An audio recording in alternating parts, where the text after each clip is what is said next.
All right. We have been able to hear you. So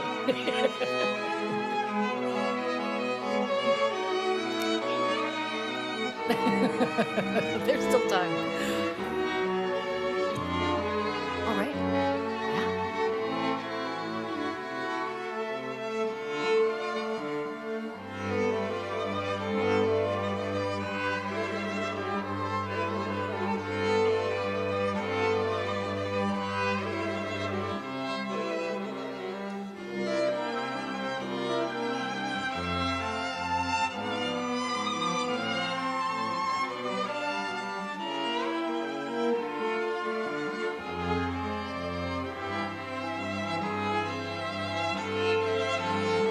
And team, we're going to start in just a few minutes. There's some technical difficulties.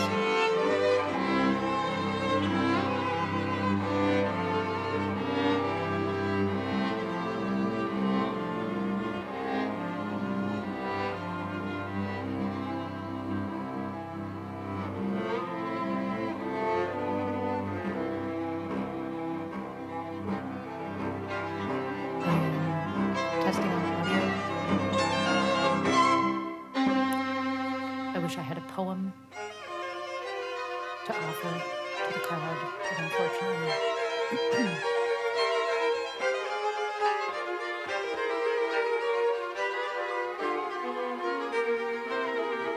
Should I keep going?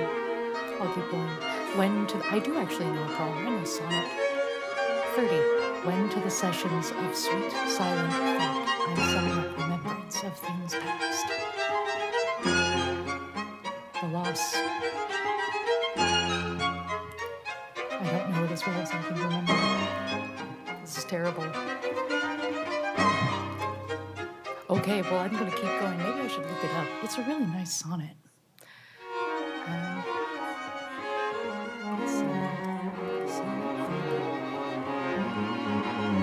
Went to the sessions of sweet silent thought.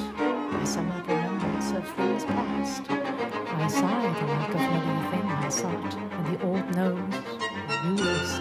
Okay.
Shall we continue with nope? Okay.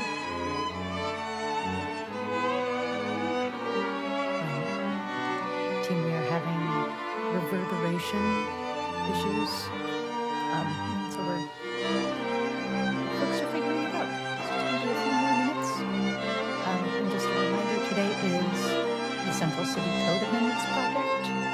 It is a public hearing. And we are lucky to have, I believe, 11 folks so far registered to testify.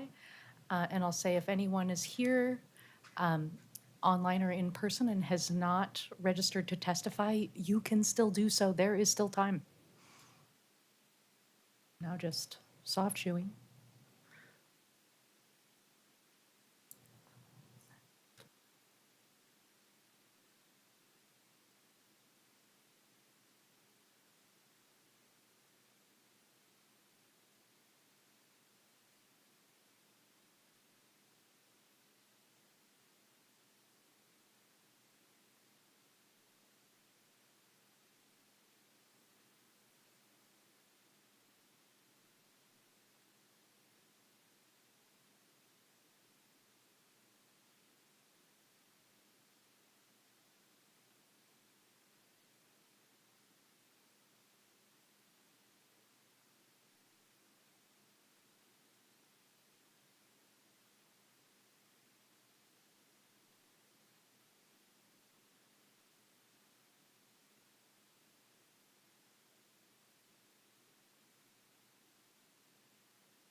Okay, team, if you can hear my voice and you are online, please be advised we are having some slight technical difficulties. And so we're going to do the really wildly complicated process of turning it off and then turning it back on. So you will probably get booted off. And in a couple of minutes, if you could come back on using the same link. And we hope that's going to fix it. So thank you very much for your patience and your forbearance. We'll see you soon.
Okay, we're going to try it again. Is it better? Ah, I'm sorry, Autumn. Okay. Team, we are going to thank you for, I see Vice Chair Spivak, and I think in a minute or so, we'll probably see Commissioners Knowles and Brannon pop up. But we have quorum. That did not solve the issue, but we are going to move forward as the adaptable people that we are, and really grateful to Autumn and to OpenSignal for trying to figure it out. So I will call this meeting to order. We, as I mentioned before, we are, today's main agenda item is the Central City Code Amendments Project. This is a briefing and a hearing. I should mention, thank you very much. This is the May 26th edition of the Portland Planning Commission, also known as the Eric Engstrom Birthday Edition. Happy birthday, Eric. We are joined online or in person by Commissioner Thompson, Vice Chair Pollock, Commissioner O'Mara, myself, Commissioner Ames, Commissioner Alvarado, and online is Vice Chair Spivak, Commissioner Knowles, and soon to be Commissioner Brannon. And love to, does anyone have an item of interest from any commissioners? I have one next Monday, June 1st, is the beginning of Portland's Bike Summer. It is the kickoff ride. So 3 months of bike fun. Okay, and with that, Chief Planner Devendorfer with the Director's Report. Please take us away.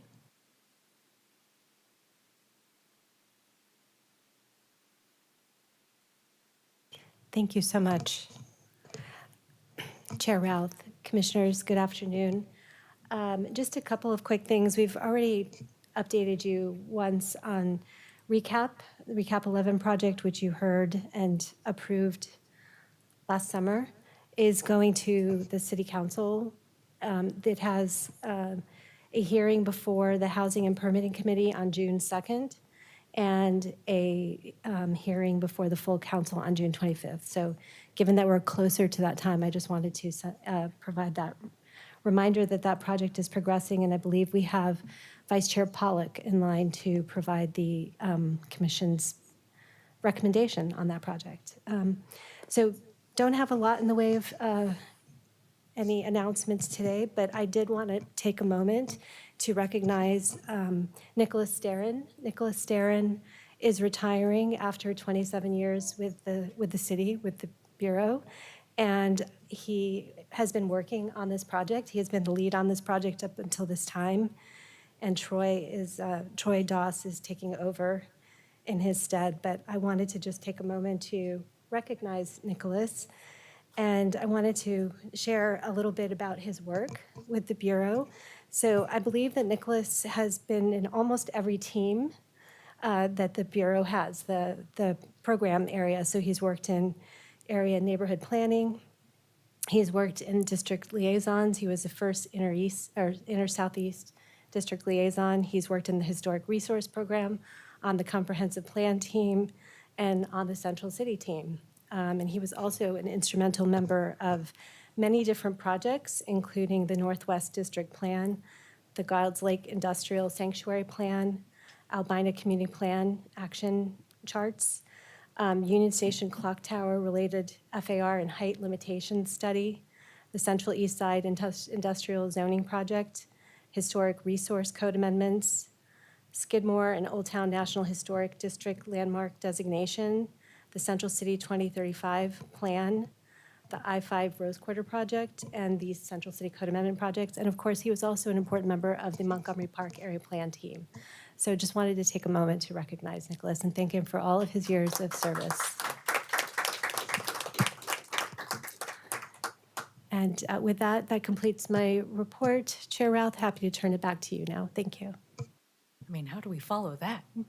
Nicholas, the connective tissue that you have been for the Bureau and the city is just, I know, the fact that you have survived through all of those is commendable. Thank you so much for your service.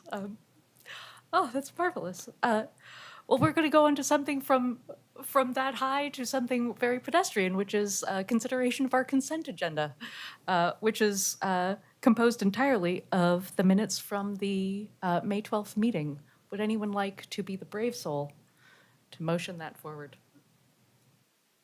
So moved. Oh, thank you, Vice Chair Pollack. Do we have a second? Second. Great, thank you. Commissioner Ames, all in favor? Aye. Aye. All right, and there we go.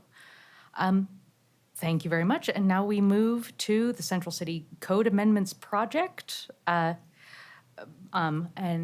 would love for Rachel Hoy and Troy Doss to join us. And again, this is a public hearing. We will precede that with a briefing before we let Rachel and Troy take us wherever they would like to take us. Are there any disclosures from any commissioners here?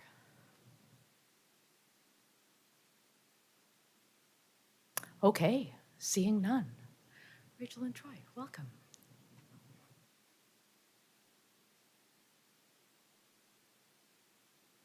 Make sure I get this on, and I scoot a little closer. Yeah, I tried. Oh, there we go. Got it. Thank you. Well, I'll go ahead and get us started. Good evening, commissioners. My name is Rachel Hoy. I'm a supervising planner at the Bureau of Planning and Sustainability. And I'm going to get us started as Troy's pulling up the presentation.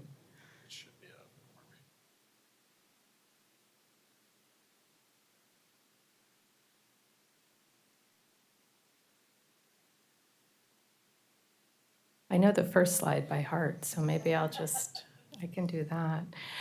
So I'll get us started and do some project background.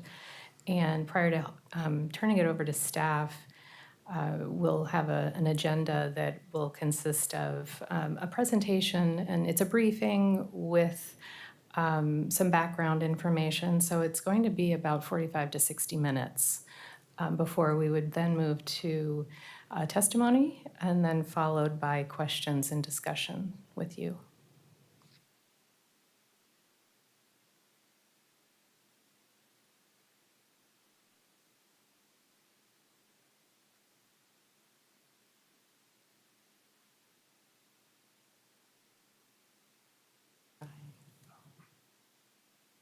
Oh, there we go.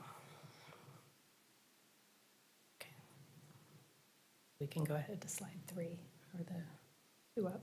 There we go. We just went over that. Perfect.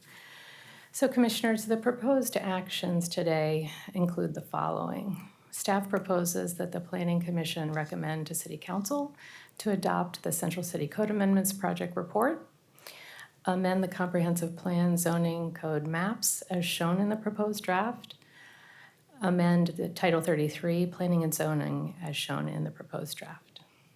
Next slide. So here's the outline for our presentation. I'll take you through some of the project purpose and background, a little bit of information we've pulled together on Central City trends, and then we'll go into our project proposals noted here, followed then by some of the project process and engagement. Next slide. Okay. So a little bit about the purpose of this project. The Central City Code Amendment Project is a package of strategic code and map amendments to the Central City 2035 plan. The project does not initiate policy changes to the Central City 2035 plan, but it does intend to facilitate housing production and post-pandemic economic recovery and revitalization in the Central City in the near term. The project aims to take a tactical approach to addressing current challenges, including current market conditions and underinvestment in the Central City in recent years. The amendments are intended to be responsive to trends precipitated by the pandemic that have resulted in greater remote work, 25 to 30% office vacancies, and significant vacancy in ground floor retail spaces. The project builds upon recent efforts undertaken by the city to remove barriers to housing production, encourage development and investment in the city, including Housing Regulatory Relief Code Package, Inclusionary Housing Recalibration Study, and the resulting changes to financial incentives offered through the city's multiple unit limited tax exemption, the MULTI program. Through this project, we're creating greater flexibility in allowable uses and in vacant ground floor and office spaces to foster new residential development. Lastly, this project supports the numerous catalytic projects that are at various stages of planning and development in the Central City, including OMSI, Broadway Corridor, Lloyd Center, and Tom McCall Waterfront Park. Next slide, thank you. Here are some related efforts that have informed this project scope. In 2023, Governor Kotek commissioned a task force of community leaders to identify ways to jumpstart the economy with new investment and to reimagine the role of the Central City. The report, All In on Portland's Central City, a roadmap to reclaim, rebuild, and reconnect, calls to enhance public and private partnerships and the creation of an independent roundtable to elevate projects at various levels of development and planning. In 2023 to 24, the Bureau of Planning and Sustainability produced the city's housing needs assessment and followed by the housing production strategy. The Central City Code Amendments Project is a strategy within the housing production strategy to support housing production. Most recently, starting this spring in 2026, Mayor Wilson launched a Central City Roundtable. This roundtable was created to help identify removing barriers and align capital to accelerate economic opportunities. The roundtable is focused on increasing housing production and leasing of office space, as well as activating empty storefronts in the adjacent downtown waterfront. Next slide. Before we get into the details of the proposal, I'd like to step back a moment to provide some context. The Central City shown here in the shaded larger red circle on the map is the largest and densest center in the region. It contains just 3% of the city's land area and is intended to accommodate approximately 25% of the city's growth by 2045. This includes projections for housing units and jobs, as noted here. Housing is projected by 2045 at 22,800 new units. Employment projections are at about 22,000 new jobs. Next slide. This map of the central city is simply to show you that there are 10 unique sub-districts that make up the central city. 7 are located west of the Willamette River, and the other 3 are located east of the river. Next slide.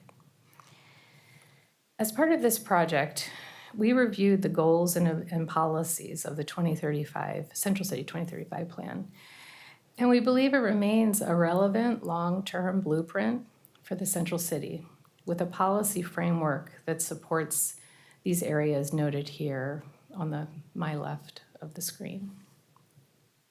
And the big ideas, which are noted on the right hand of the screen here, still resonate today and remain relevant guidance as we implement the 2035 plan and shape the future of the central city. Slide. So I wanted to also provide some important project history. There have been a number of recent projects and studies that have informed the project before you this evening. Coming out of the pandemic, the city has been exploring ways to both address the city's housing needs and catalyze economic recovery and investment in the central city. A 2022 development survey led by the commissioner in charge at the time and directed at the development community sought to identify regulatory barriers to development. The survey resulted in the Housing Regulatory Relief Code Package, known as HRR, that was approved by the Planning Commission and the former City Council in 2024. HRR instituted temporary suspension of approximately 15 zoning code regulations through 2029. Some examples of these regulations include the bicycle parking ratios, ground floor limitations on dwelling units, waiving certain development standards and non-conforming upgrades, such as requirements to upgrade site landscaping, for example, for alterations and additions. Around the same time, BPS staff, as I had noted earlier, was updating the housing needs analysis adopted in 2023 and the housing projection strategy adopted in 2024. Recurring themes and testimony provided on each of these projects was needed to create more flexibility for housing development in the central city, which included requests to consider increases to height and floor area limitations. It was this input that served as the genesis of the Central City Code Amendments project. Lastly, to inform the proposals before you this evening, BPS staff also did research looking at ways to remove barriers to housing production, including an analysis of current floor area ratios and maximum building heights and their utilization. In addition, to support BPS's analysis, staff worked with Eco Northwest to evaluate the central city's maximum height and FAR system and the recent projects and how they've utilized both current height and FAR allowances. This was all to better understand where regulations may need to be amended to support increased housing development. With that, I'd like to turn it over to Troy Doss to take us through the remainder of the presentation. All right, thank you. I'm Troy Doss. I'm the senior planner on the Central City team. I'll be walking you through some of the development analysis as well as the specific proposals from the project. So one of the things we really began with is asking a couple questions after all, looking at the preliminary research. And one of them was, do we have enough FAR and height allowances? Historically, has that been an issue in terms of a barrier to residential development in the central city? We've also wanted to see how much FAR and height has generally been used. So we've gone back to 1990 when we started promoting housing in the central city, looking at the 190 projects that were developed over that time frame and trying to get a sense of what was really going on there. And then regardless of really the answer to those two questions, are there still areas in the central city where we could go ahead and make some height increases without really impacting any protected resources such as scenic viewpoints or historic districts? Before I dive into that, I want to kind of walk through just brief overview of FAR for those who don't know. I'm sure most of you do, but really it's it's a metric for which we measure development potential in the city. So when we assign on zoning maps that are in the code, different FAR ratios, depending for different reasons. But primarily what you're looking at is a ratio of 1-to-1 on a typical 40,000 square foot block downtown would be a 1-story building, but it could also be a 2-story building that covers half the lot, or a 4-story building that covers a quarter of the lot. So there's a lot of flexibility in terms of how that's applied. And I want to show you a little bit more about how we work with height and FAR together. So when we assign a height to an area, or in this case, a specific site, we always have a base height, and that's the amount of height you can build to without earning a development bonus first. You don't earn a height bonus unless you actually first earn a FAR bonus as part of the process. So when we did the 2035 plan, what we did is, used to be you would earn your FAR incrementally. As part of the result of 2035, we made it easier to get to a higher height limit by setting a base height, and then as soon as you earned a bonus, you were able to not only use that bonus FAR above the base height, but you were also able to transfer floor area in. And so if you look at figure 2 here, it's showing you more the traditional way which was done before 2035. You'd have your base height or your base FAR, and then you would earn some bonus FAR and get some additional height. Figure 3 really shows how it's been done since 2035, where it allows you to fill that full volume, if you will, of FAR, with some flexibility in how you want to propose to do that. There were a number of areas during the 2035 plan where we did seek to increase height as well as FAR limits. This diagram here shows where we increased FAR specifically. Height was increased really throughout the central city in numerous locations. And we'll walk through that a little bit more later on. But these are areas where we really were trying to focus on where does more FAR make sense to put it in there. Typically it was going to be along the transit mall, station areas, some of the key redevelopment sites, master plan sites that Rachel referenced earlier, and then a couple other areas where we knew there was a number of vacant and underutilized parcels that could take advantage of additional FAR to do new development on those sites.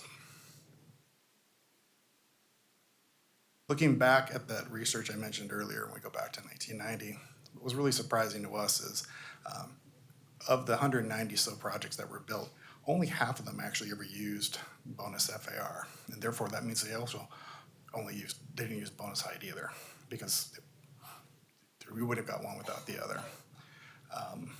And getting into the height more specifically, we really looked back for that 30-year period and found that the majority of the properties are building below that height limit that they had, so they weren't using the bonus height at all.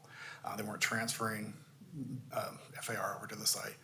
And since 2017, around the time the 2035 plan was adopted, only 31% of the projects that have been developed have actually used bonus height as well. They may have used some FAR, but they did not use the bonus height.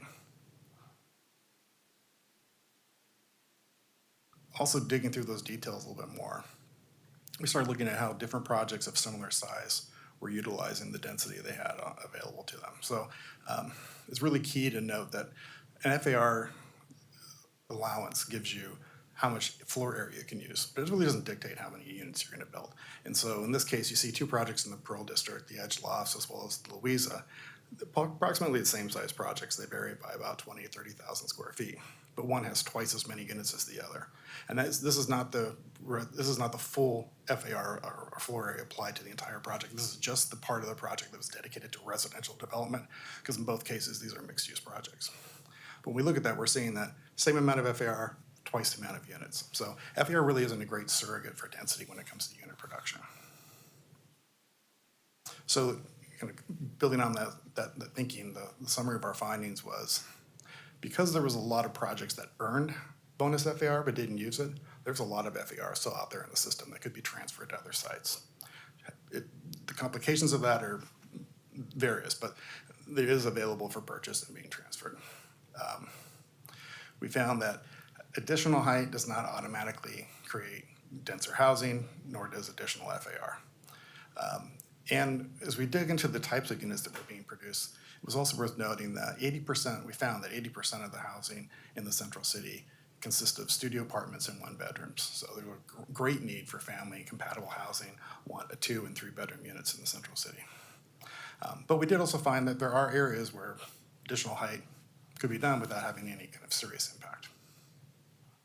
So we'll get into the proposals here. We're going to break these into basically 3 themes. Three themes. We have code map amendments, comp plan amendments, as well as zoning code development standards and use allowance changes. But we really divided those into these themes that the project is based around: housing production, economic recovery, and then a few miscellaneous changes to the code that will help with ground floor activation, streamlining the review process, and then creating more flexibility for development projects in general. We'll start with the comprehensive plan and zone map amendments. And what you're going to find here is these are the proposals for the lower Albina industrial area, as well as the western portion of the Lloyd, specifically around the Rose Quarter. In lower Albina along Russell Street, we're proposing to rezone a number of properties from IG1, which is the lower light industrial classification, to EX, or commercial or central employment, which is the residential mixed use type of zone. It's the same zone that's applied throughout the Pearl District, as well as the main streets in the Central East Side. And I should note that there were a few properties in there that already had a comp plan designation of EX. We're just changing the zoning. In other cases, the other few blocks that remain, we're changing both the comprehensive plan designation as well as the zoning map designation. Similarly, when you get down to the old grain terminal across from the Moda Center, or we're going to be changing that from an industrial to a central commercial. That is the mixed-use zone that is applied widely throughout the Lloyd District, as well as most of the central city, quite honestly. I should just note on the EX, the reason EX is being applied here, and you'll see as well as down in the Central East Side when we get to those amendments, we apply the EX zone to areas that are traditionally industrial in nature. The reason for doing that is, in addition to residential and other mix of uses, it also allows for those industrial uses to continue as conforming legal uses. So we don't create a non-conforming situation when we do that. So on that point, we found there were a number of streets in the Central East Side that have been kind of partially zoned, where there were couplets where you have the Burnside Cooch couplet or the Morrison Belmont couplet, where one of those streets, both sides of the streets had the same zoning pattern, but one only had half in mixed use, the other half is industrial. And it creates a pretty chaotic environment in the public realm when we have those conditions. So we're proposing to change the zoning between Cooch and Davis to EX to match that's going on Burnside. Similarly, we're doing the same thing along Belmont, so it matches the same kind of zoning pattern that you have along Morrison. We're changing a few small blocks down on the lower part of the MLK Grand couplet.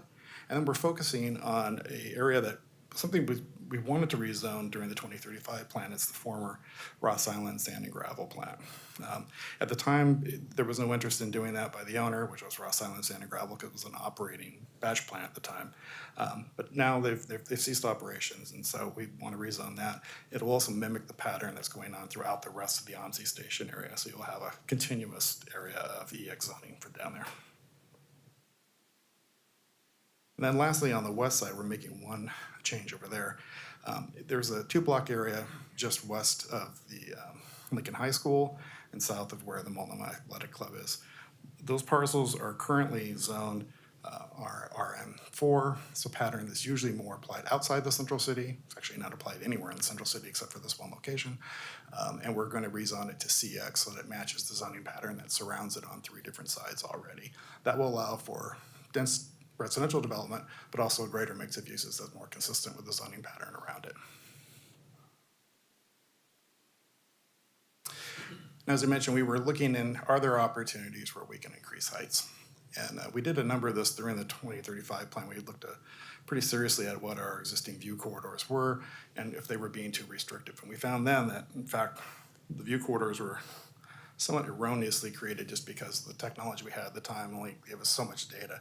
We were able to go out and geocode and look at all these. If you bring your height up, how high do you get before you start to pierce into a view corridor and affect the resource, the visual resource that that corridor is trying to protect?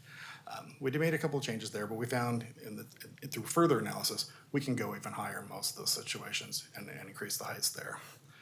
We've also found locations along the edge of the interface of the central city with adjacent neighborhoods where additional height would match some of the blocks just down the street from them. So we're proposing that kind of a change as well. We found sites where there, especially in the Lloyd district, where there's a number of parcels that are on the buildable lands inventory. They could take advantage of additional height there. And then we looked around the Morrison Bridgehead, which is a key redevelopment site in the central city, and along the edge of the Skidmore Historic District, where there was a transition. We were trying to figure out, could we increase heights there to increase the capacity there as well? We'll walk through those in a little more detail in the next couple slides. So in the lower Albina and the Lloyd area, when we change from a industrial to a mixed-use zoning pattern, we don't apply FAR limitations or height limitations to industrial properties because the nature of that type of development, towers, smokestacks, what have you, they may pierce a typical height limit. So when we apply it to a mixed use, we want to make sure that we are capping it and making sure that there is some predictability about what the height's going to be, what the floor area is going to be. In this case, we matched the adjacent parcels. So Russell Street is already half zoned EX. We generally followed a similar pattern. It's a little bit higher here, about 25 feet higher than the rest of the area, but that's where we're matching. Floor area limitations are about the same. When we get down to the grain terminal, we're matching the pattern that is being proposed for the rest of the Rose Quarter, which we'll walk through here in a bit. So we also looked for other opportunities in the Lloyd where we could do some increasing of heights. So we looked around where the Lloyd redevelopment is occurring at the mall, along the Broadway Widener corridor, and in the Rose Quarter itself, as well as the PPS Matthew Prophet site where there's a proposed master plan coming together for that area. And looking at how we could increase heights there that would be consistent with what we're seeing elsewhere in the district, but just increasing the capacity there. So that's what's happening here. And that's where I say the grain terminal is going up to about 325 feet, which matches some of the adjacent parcels in that area.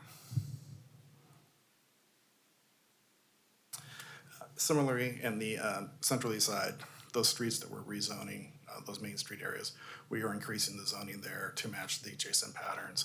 We have found a couple other areas too. There's an area just north of Morrison where we could increase height and it would still match some of the adjacent parcels in terms of height where there was a little more capacity, as well as you look along the 11th and 12th Street corridors. There's areas there where we're matching the zoning pattern for height that occurs north of those sites.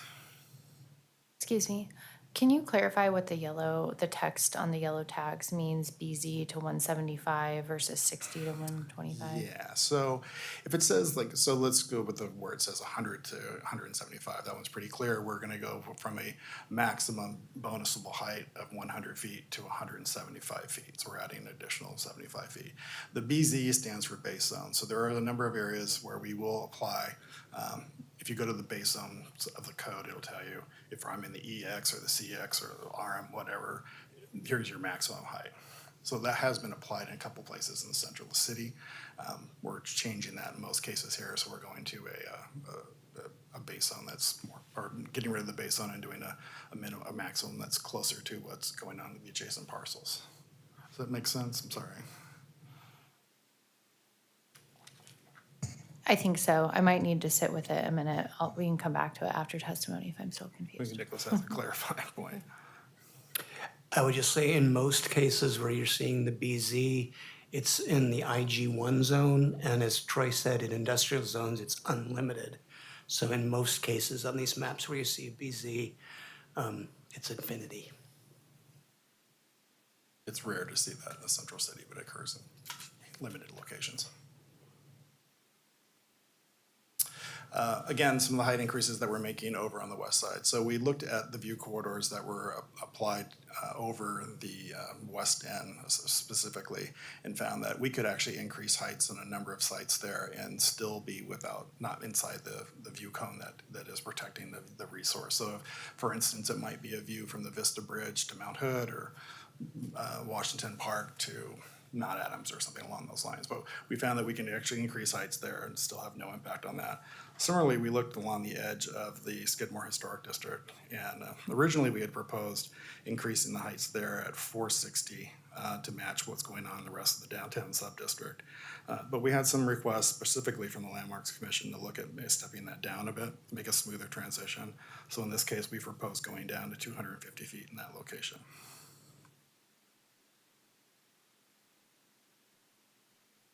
In terms of the specific zone code amendments, so. Wait, I'm sorry, Troy, could you pause? Yeah. I saw Vice Chair Spivak come off.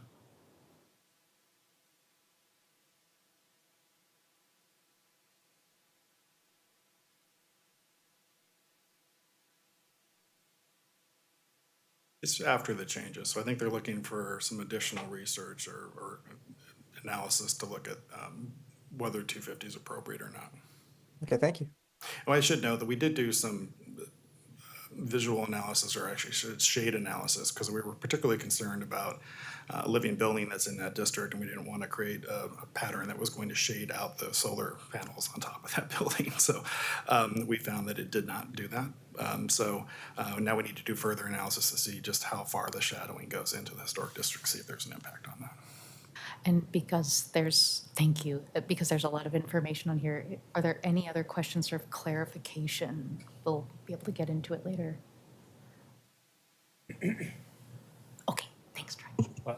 Oh, sorry. I just wanted to, I didn't disclose a potential conflict of interest before. So I own commercial property in Central East Side. It is not impacted by the rezoning. And then I'm on the land use committee for the Multnomah Athletic Club. That's the Goose Hollow site. So just wanted to disclose that. Thank you. Continue on, right? Okay, and so then we can walk you through some of the use allowance changes we're making, as well as some of the development standards. As I mentioned earlier, the central commercial, the CX zone, is really the predominant mixed-use zone that's applied throughout the central city. EX is typically only applied to these areas that are currently or formerly industrial areas. So within the CX zone, though, we didn't allow for a lot of the same uses that are in the EX zone. We didn't allow for light manufacturing production. We didn't allow for warehouse and freight movement. We're finding that times have changed a bit in that regard. We're finding there's a number of new industries and businesses coming online that rely on 3D printing, or their food commissaries that are really important to the food cart industry. And they're not allowed in this zone, which is the dominant land form in the city. So we want to go ahead and allow those uses to be here. Manufacturing and production would now be allowed. And then we're looking at the warehouse and freight movement, not for large-scale logistics operations, but more 5,000 square foot and less per site, last mile delivery. So we're hoping that we can create these last mile delivery hubs throughout the central city, and then the delivery would be done maybe by foot or by bike, as opposed to having delivery vans all over the landscape of the downtown area. With regard to the IG1 zone, there has been requests from a number of folks over in the Central East Side to look at increasing the allowance for retail in that district. Right now, it's limited to 5,000 square feet per site. We are looking at now going up to 20,000 square feet per site, with each individual use being limited to 5,000 square feet. The intent for this is to better activate the ground floors of these buildings, create more eyes on the street, more activity in the right-of-way, and hopefully improve some of the conditions we're starting to see happening over there. Similarly, in the open space zone, we have an allowance for retail uses in that zone. Those came along as part of the Central City 2035 plan. They're currently limited to 10,000 square feet per site, or 5% of the total site area. But in this case, we'd be increasing this to allow for up to 50,000 square feet of net building area. I'm sorry. On sites over 50,000 square feet, we would be maintaining the 5%, but on sites that are less than 50,000, we'd be going to 2,500 square feet of retail. So the intent behind this is also to allow for more programming and retail flexibility, specifically in Waterfront Park, but would apply to some of the other parks as well.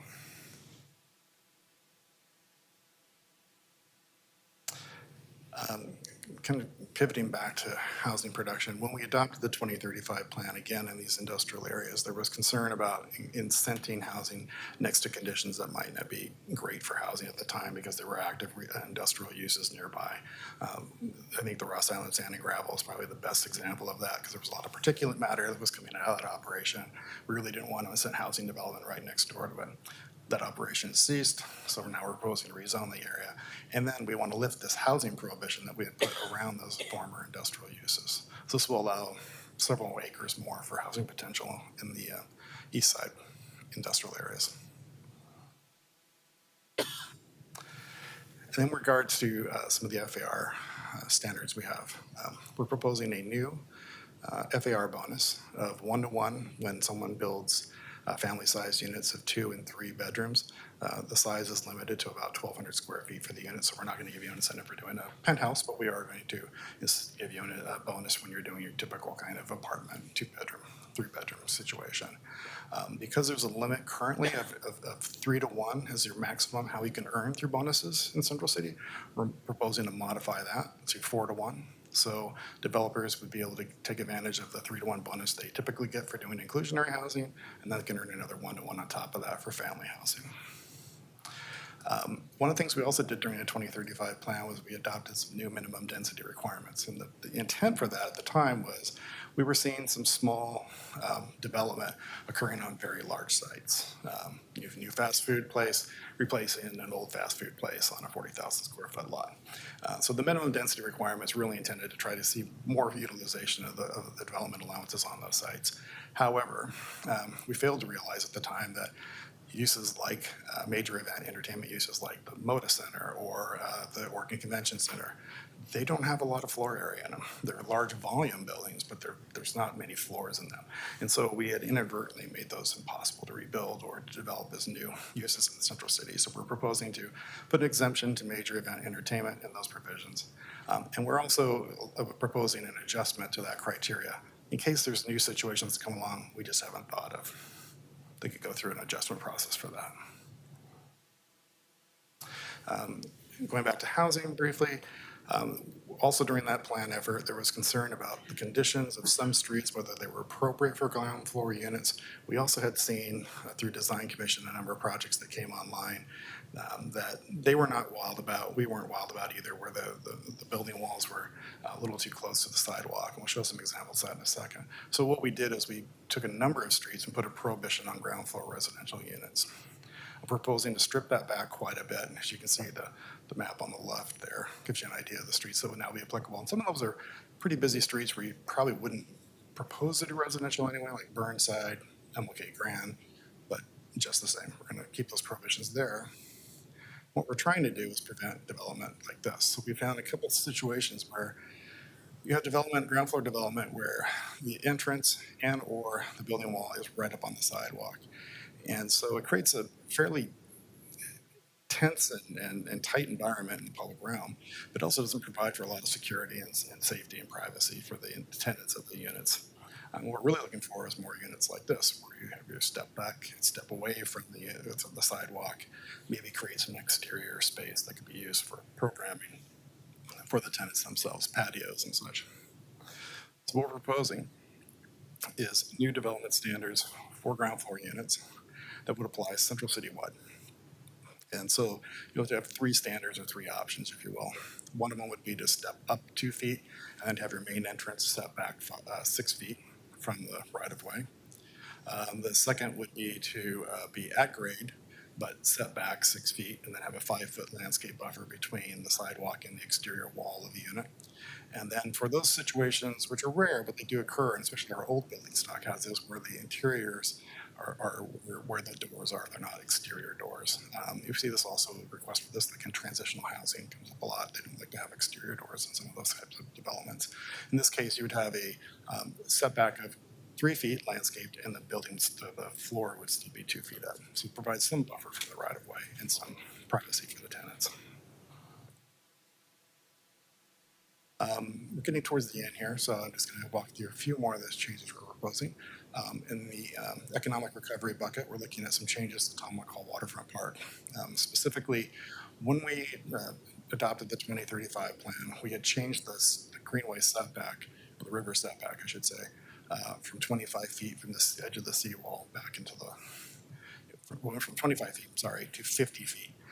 Waterfront Park is not a very wide park. It's a long park, but it's less than 200 feet wide. And so by doing that, we actually limited the amount of programming that could occur on a more permanent basis in there unless it was a water dependent or water related use. So this reducing it back down to 25 feet allows for a lot more flexibility and options for the park. We're also looking at expanding the types of uses that are allowed there to also include commercial outdoor recreation, which currently is a conditional use. An example of that would be marinas, docks for commercial operations. Those fall into that bucket. And then major event entertainment uses such as new performance venues or an outdoor amphitheater, that type of thing. There's also a proposal that we would be changing the overlay, the environmental overlay of the park. Currently, it goes pretty deep into the park, and it doesn't really reflect the environmental conditions that actually exist on site. So this will reducing that will better reflect the actual resource protection it needs to do. Parking, there's a few changes here. This is also in the economic recovery bucket. During the 2035 plan, we did a new prohibition on surface parking. However, looking back over that, we started to find there are situations where it might actually make some sense. Locations where ODOT has a freeway overpass or a bridge head coming down towards grade. They provide opportunities for parking, but they do not provide opportunities for the development because ODOT typically has a 30-day clause where they have to be able to go in there and use that area for maintenance or redevelopment or whatever they need to do for their facilities. So they won't allow for long-term development there, but they will allow for parking on a more contractual basis. So we're proposing to just allow that by right in those areas. We're also looking at new provisions for temporary surface parking for a maximum of 5 years. So areas where you have a lot of development occurring, but there's not a lot of parking yet built to support that, you could do some temporary parking for that. Also on master plan sites. So if you look at projects like the Broadway corridor or the Lloyd Mall, they currently have parking structures that are being utilized. They need to take those down to open those sites up for development. So for an interim basis, they would have a 5-year period where they could do some surface parking while parking for that new use was being developed along with the project. And then lastly on parking, Peabody is proposing that we change the code to allow for month-to-month parking in some of the smart park operations. Currently, that's not allowed. This would allow for up to 400 spaces or 50% of the units that are, or the stalls that are within a parking garage. Yes. So what happens at 5 years? So I get a permit to open a surface parking lot, and then at 5 years, I have to close. After 5 years, I have to close the parking lot. It can no longer function as a parking lot. Yes, and it wouldn't be fully developed like your typical surface parking lot where it's all paved and landscaped and all these. It would be gravel with minimum lighting and landscaping. So Got it. very minimal. So we're trying not to incent a situation where someone invests a lot of money in parking and has to tear it out 5 years later. Yeah, got it. Thanks. And then one of the last things we're going to talk about here in terms of economic recovery, and this is one provision that's going to apply citywide. So food carts are the big economic success story that came out of the first recession, and they did fairly well during the pandemic as well. But they're regulated as vehicles. Even though they usually don't have an internal combustion engine, they're still regulated as vehicles. So they've been restricted to parking lots and vehicles maneuvering areas. These new provisions will, one, create a section of the code where you can go and find out what applies to you for food carts, because that doesn't currently exist in the zoning code. And then two, it's going to allow you to put these food cart operations in a number of situations that are not currently allowed. I think a lot of people think that you can just put them on plazas because we have that situation at Pioneer Courthouse Square. Those uses would be prohibitive if they were proposed today. They were grandfathered in because they pre-exist all these regulations. So we're allowing that to occur citywide. And then there'll be some minor development standards that come along with that in terms of dust control, screening of electric meters, lighting, and then setbacks from adjacent residential areas.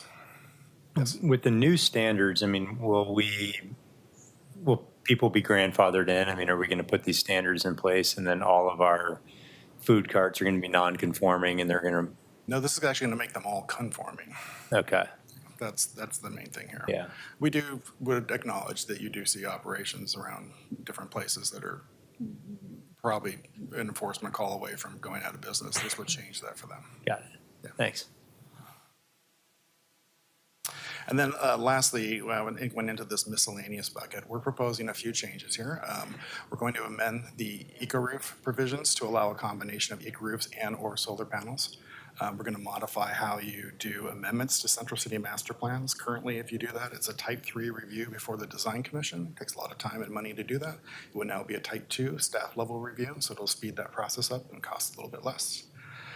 There's a requirement in the code that's longstanding, goes back to the old model that used to be in the Portland building, which was putting in a made block model that was replaced by a digital model. We figured out over time that doesn't really work because the technology keeps changing so fast it's hard to maintain that. And design review is not really reliant on that level of a model anyway, so we're removing that requirement. And then we found there was a little loophole to the surface parking ban where we had one proposal to do a cover, basically a large carport over a surface parking lot as a way to say it's not surface parking, it's structured parking. So we're changing that code just to make sure that loophole is closed. As noted earlier, the Housing Regulatory Relief Project had already put a number of these things on hold or had modified how they were being applied. This is a process will make a number of these provisions permanent. So eco roofs, what I just mentioned, that's one of them. We're expanding the areas where you can do ground floor residential. And then we're making that change to the master plan review process for amendments. Wrapping up here, I just wanted to let you know we've done a lot of engagement on this project. It's a rare project in terms of how we do things. We started working with the public through a pretty extensive engagement, talking to 15 different neighborhood associations, district coalitions, business associations, six different other organizations, including ERCO, the Central Eastside Industrial Council, 1803 Fund, Blind Ambition Trust, and tribal representatives. We worked with ERCO also to do our noticing in 6 additional languages. We held 3 different public events, 2 online, 1 in person. And then Eco Northwest, who was working on the development study we talked about, also did a pretty extensive outreach with the development community to interview them. So well over 300 people were interviewed during this process. And we started this process back in March of 2025. So we really were starting to do the outreach prior to any formal recommendations coming together. After release of a discussion draft, we heard a number of things. Some people were supportive of the height increases. Others said that's great, but I'd also like to see some additional height increases across the area. A general desire to see more floor area FAR put in place. Requests for additional rezoning, some of this industrial lands to residential, mixed use. We'll hear about a few of those, predominantly in the Central East Side. Support for allowance of temporary surface parking. Some folks like that, but there was also some concern from others of are we extending that allowance for surface parking? Does that seem appropriate? We've had concerns about allowing solar panels rather than eco roofs. We were doing a little bit of both, but, just the same. Desire for additional uses and of retail in the Potomac Hall Waterfront Park. But at the same time, we've had some say, I'm a little concerned about it becoming too privatized, so let's not have too much retail in that situation. A general desire for the ground floor residential standards to improve those conditions in the right of way. And then a request, as I mentioned earlier, to maybe further lower or at least analyze the maximum heights in the Skidmore Historic District. Troy, can I just add something quickly to that? So I would also just like to note that Troy had mentioned that the engagement process started in March of 2025. We've been at this for a little while. And so during that time, we had the opportunity with this list of comments that are here. Many of these things helped build our proposal. So the proposals that you've heard, project proposals we've put forward today, many of them come out of comments we received through meetings and working with community, through interviews. And after the discussion draft, proposals changed. So we've updated proposals to address some of the concerns that people heard. We had opportunities. We dug a little deeper and saw more places where we could raise heights, for example. So that was in direct response to some of the feedback that we received. As Troy just mentioned, the lowering of the heights along the Skidmore Historic District, that also was in direct response, as was the desire for ground floor residential standards. So all of these things helped us build this proposal before you. And one other thing I do want to note that I failed to mention earlier is there are some recommendations that are coming out of the Eco Northwest study that we mentioned. They have found that, like we found, the height in FAR allowances haven't really been a barrier in the past to residential development, and that currently there really isn't enough economic support for doing tower development anyway. But it doesn't mean there's not a value in looking for other opportunities to increase that. So they were supportive of our initial finding, but they're also saying looking at other areas is a good thing. Another point was that looking at some of the smaller sites that occur in the central city, some of the remaining development sites are 20,000 square feet or smaller. When you start to look at those sites and apply the various code requirements and requirements coming out of Title 17 that PPOT regulates, it makes development on the sites fairly challenging. So they recommend taking a look at those. So there's just a handful of small recommendations like that that are coming out of that study that are for further work on future projects. Pardon, Troy, pardon me, just wanted to add here, Patricia Diefender for the record. It may point to some future, further analysis and future work that we think are generally out of the scope of the project, that this project, which is trying to be very targeted and tactical, but some of the recommendations also reflect those, the analysis. So some of the places where you see heights that were raised to 325 feet, I believe that is a direct sort of, it's informed by the analysis where they showed that in the future, when economic conditions change, that level of height could be very beneficial to projects in the future. So we did use that information to inform the recommendations as well. I just wanted to make sure that was clear to the commission. Thanks.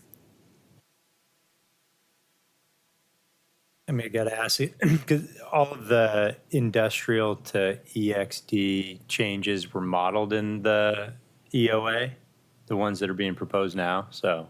Yes. Okay, and They so were. that's probably why we didn't look deeper in like Central East Side to change some things that maybe make more sense as mixed use than being industrial. That was probably the limiting factor. Yes, that's a great question. Thank you, Commissioner Ames. This was a balancing of trying to be judicious about the changes to the industrial land.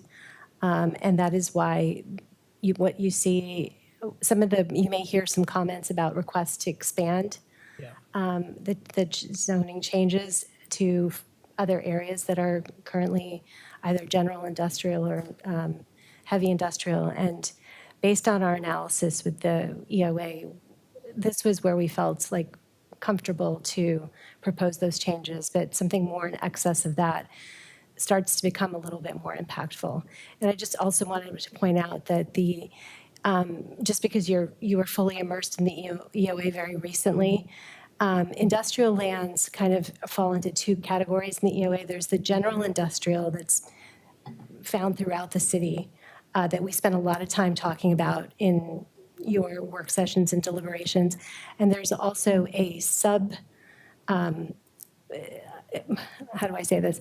Within the central city, there's both central city industrial and central city other. So this acreage comes out of the central city industrial, not the broader industrial, if that makes any sense. So, but we still did look at it with an eye to what does that do to the overall central city employment capacity, including the central city employment capacity for industrial uses. Yes.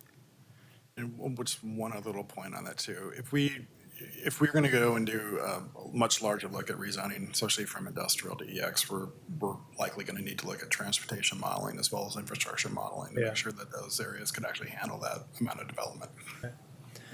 Neither, do you look at like the volume of FAR transfer, any transactions there? I mean, does that happen very often? On the industrial, well, you can't, FAR is, because we don't regulate it in the industrial area, we don't really see that transfer. So you would Well, see just in only the on city as a whole, I've always been curious if that's It's a much harder thing to track. It is, because it's just a private transaction. They would have to report it with the city somehow, The right? best we can do is we can see how much FAR has been used by base, and if they use it, and then a bonus, and if they use additional, that's why we're able to determine that about 15% of projects have been using transfers, but Okay, yeah.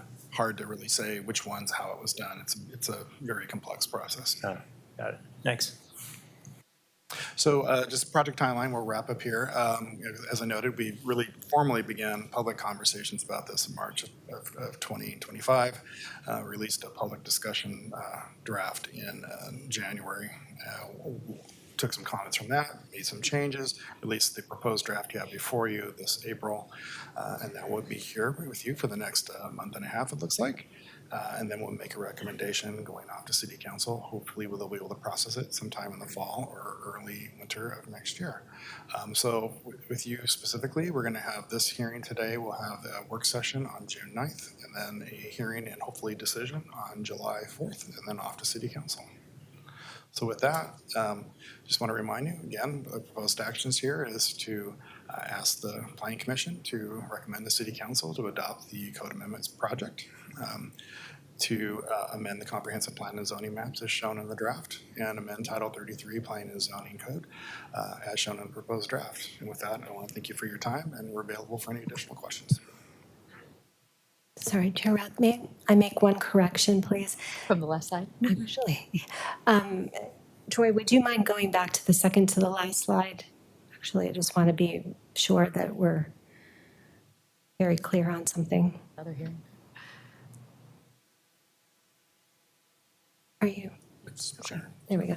Okay, just wanted to, the third bullet or second from the bottom, it reads Planning Commission hearing and decision. That's actually incorrect. Apologies. Today is the Planning Commission hearing. That July 14th meeting would be a Planning Commission work session, and then we anticipate that you would make your recommendation at that time. So for the audience and for anyone listening online, just wanted to make sure to point that out. Thank you. Thank you. Commissioner Knowles? Hi, Troy. So quick question. My recollection is that the CCTMP was a part of the region's air quality compliance program. In general, do these surface transportation, do the parking changes in any way run afoul of our regulatory scheme for meeting our air quality obligations? Not that we are aware of, no. Okay. Thank you.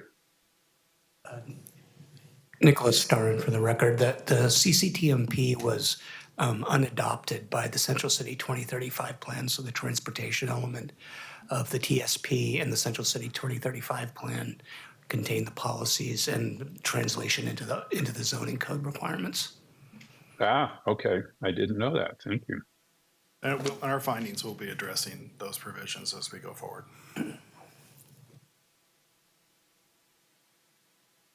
Any other questions for clarification? We'll have plenty of time to get into our nitties and gritties. Okay. So thank you for your patience and forbearance through technical and through that briefing. Thank you so much for that briefing. And we will surely call you up. So for those who have testified at the hearing, if you have come here and wish to testify, you're in luck. Please see Autumn, our wonderful commission clerk, should you like to sign up. We currently have 11 testifiers registered to provide oral testimony, and that is in addition, of course, to all of the written testimony that we have been reading through the MAP app. And if you're online and wish to don't wish to testify but wish to put something in the written testimony, now is a very good time because at the close of this hearing, we will be closing both oral and written testimony. So in order to hear from everyone, here is our boilerplate.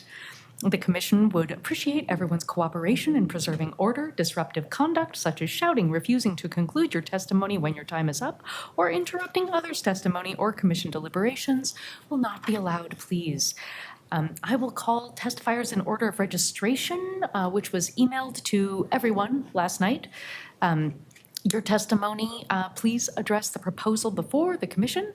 And when testifying, if you could state your name for the record, you do not need to share your address.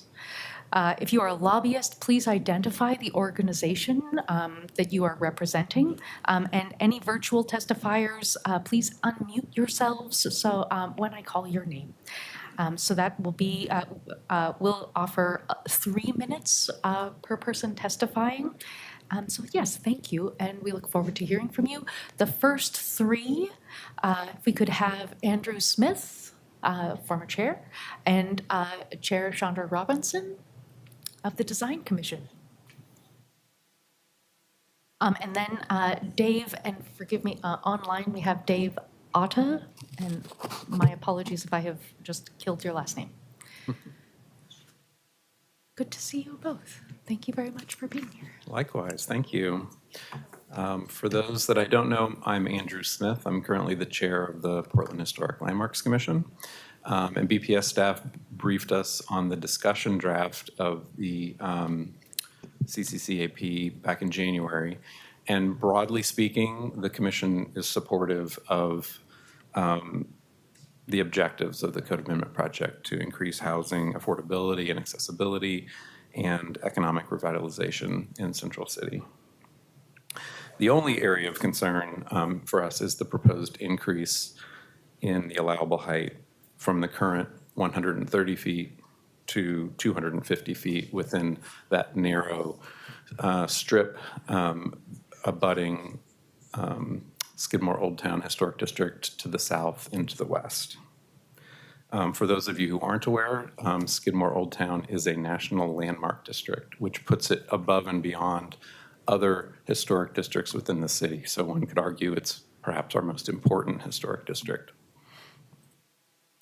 The current map, as you saw, includes a step down from the 460-foot height in the core area of downtown to 130 feet in the step-down zone, then to 75 feet within the district.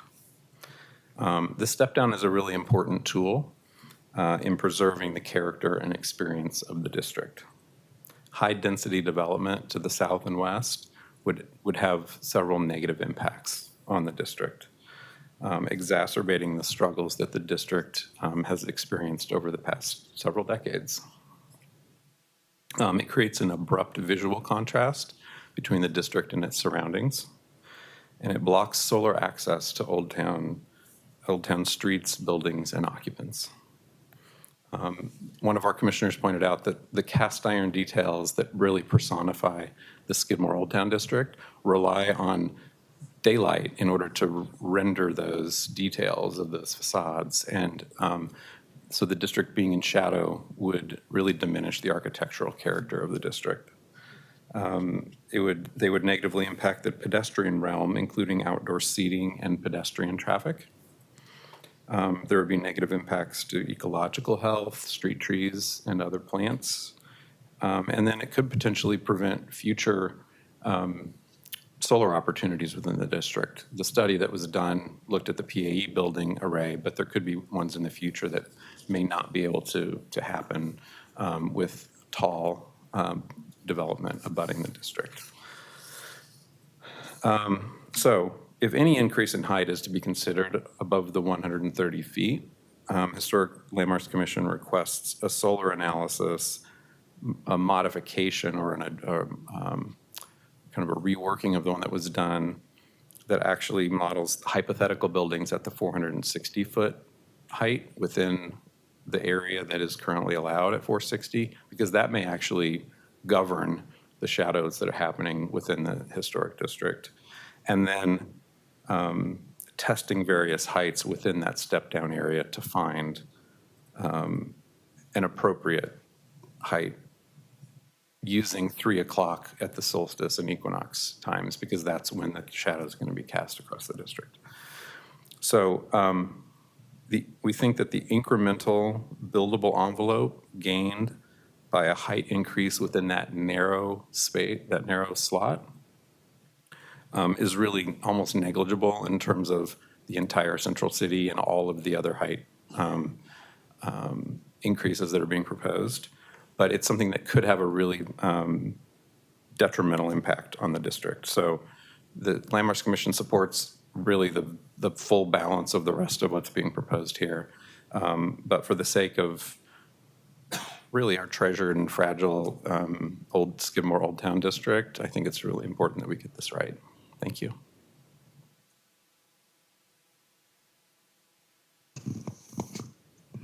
All right, looks like I'm next. My name is Chandra Robinson, and I am the current chair of the Design Commission.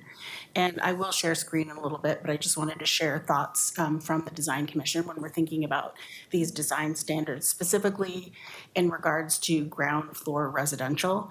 Because Design Commission focuses so much on the public realm, that's really what we're thinking about, is how people walking down the street will be impacted by any of the building changes. And so in looking at the standards, it's really important to consider also that there is a design review amendment also in process that's going to be reviewed by City Council. Should that go through, design review would be paused for 2 years, and then having really robust standards is super important because that's the minimum threshold to get a project approved. And so we need to make sure those standards are actually creating the public realm that makes Portland so beautiful. It makes it feel like a safe place with eyes on the street. So very specifically, our comments are about the ground floor standards. I'm going to share a few images with you, but in essence, we would request that the Planning Commission consider and act on 2 alternatives. And one alternative is to adopt strengthened standards, which I will share with you. The other would be to remove standards from the code and allow them to go through discretionary design review so that we can maintain a great level of ground floor experience within the central city. Because the central city is a different kind of place than just a typical urban neighborhood. It has a lot more going on and therefore requires a different level of standard when you have residences on the ground floor. So if we want to adopt strengthened standards, we would consider that the other revisions would be to delete the proposed standards for dwelling units with no entry on the street. So those would be apartments where you have to go into the building itself in order to get in, but it means that the exterior of the building has no activity. And so deleting that is the first part. And then adding an additional space, so an increase in the minimum setback, and add a minimum unobstructed outdoor area requirement, because that would allow you to have a porch that you could actually use, which is what creates activity on the street, when people can come out and sit on their porch, be seen by people walking down the street, and people walking down the street feel safer because they see people out there watching. So I'm going to go ahead and share my screen now.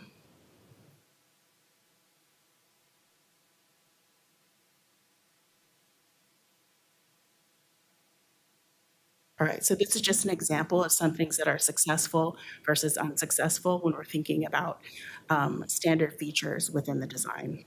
So looking at this, and many of these are the same things that Troy already talked about when he was briefing you, right? So this is like doubling down on those things and adding a few. So having an adequate raised grade allows people to not be staring directly into your living room, so that provides privacy. Adding the setback provides separation and a feeling of security. Having a depth of landscape, so there's nothing in between you, but it's a little bit softer, creates a great public realm and allows a little bit more privacy. And then adding a railing or a gate gives you the feeling of security. Yes, someone could pass it, but knowing that it's there is a deterrent. Another example is looking at an ADA accessible entry where you have an entry on the exterior, but it's at grade, right? This is great for families using strollers, great for elders who don't want to walk upstairs, great for people using mobility devices. So this creates accessible units in the best spaces, right? So this again has a landscape buffer, it has a privacy railing, and it has enough width for you to actually use your porch so that I know you've seen houses with those really narrow porches that no one can really even fit a chair on. So no one hangs out on their porch because it's not usable. So this is really saying that a usable porch is important. Again, another example has a great depth of landscape for the buffer, a good setback, privacy railing, and a usable porch, similar to this right here. The usable porch is really important, adds eyes on the street, people feel safer. This is a lot of landscape buffer. Again, Portland's very green, we have lots of parks, but having landscape on the street is also really important. and great lighting.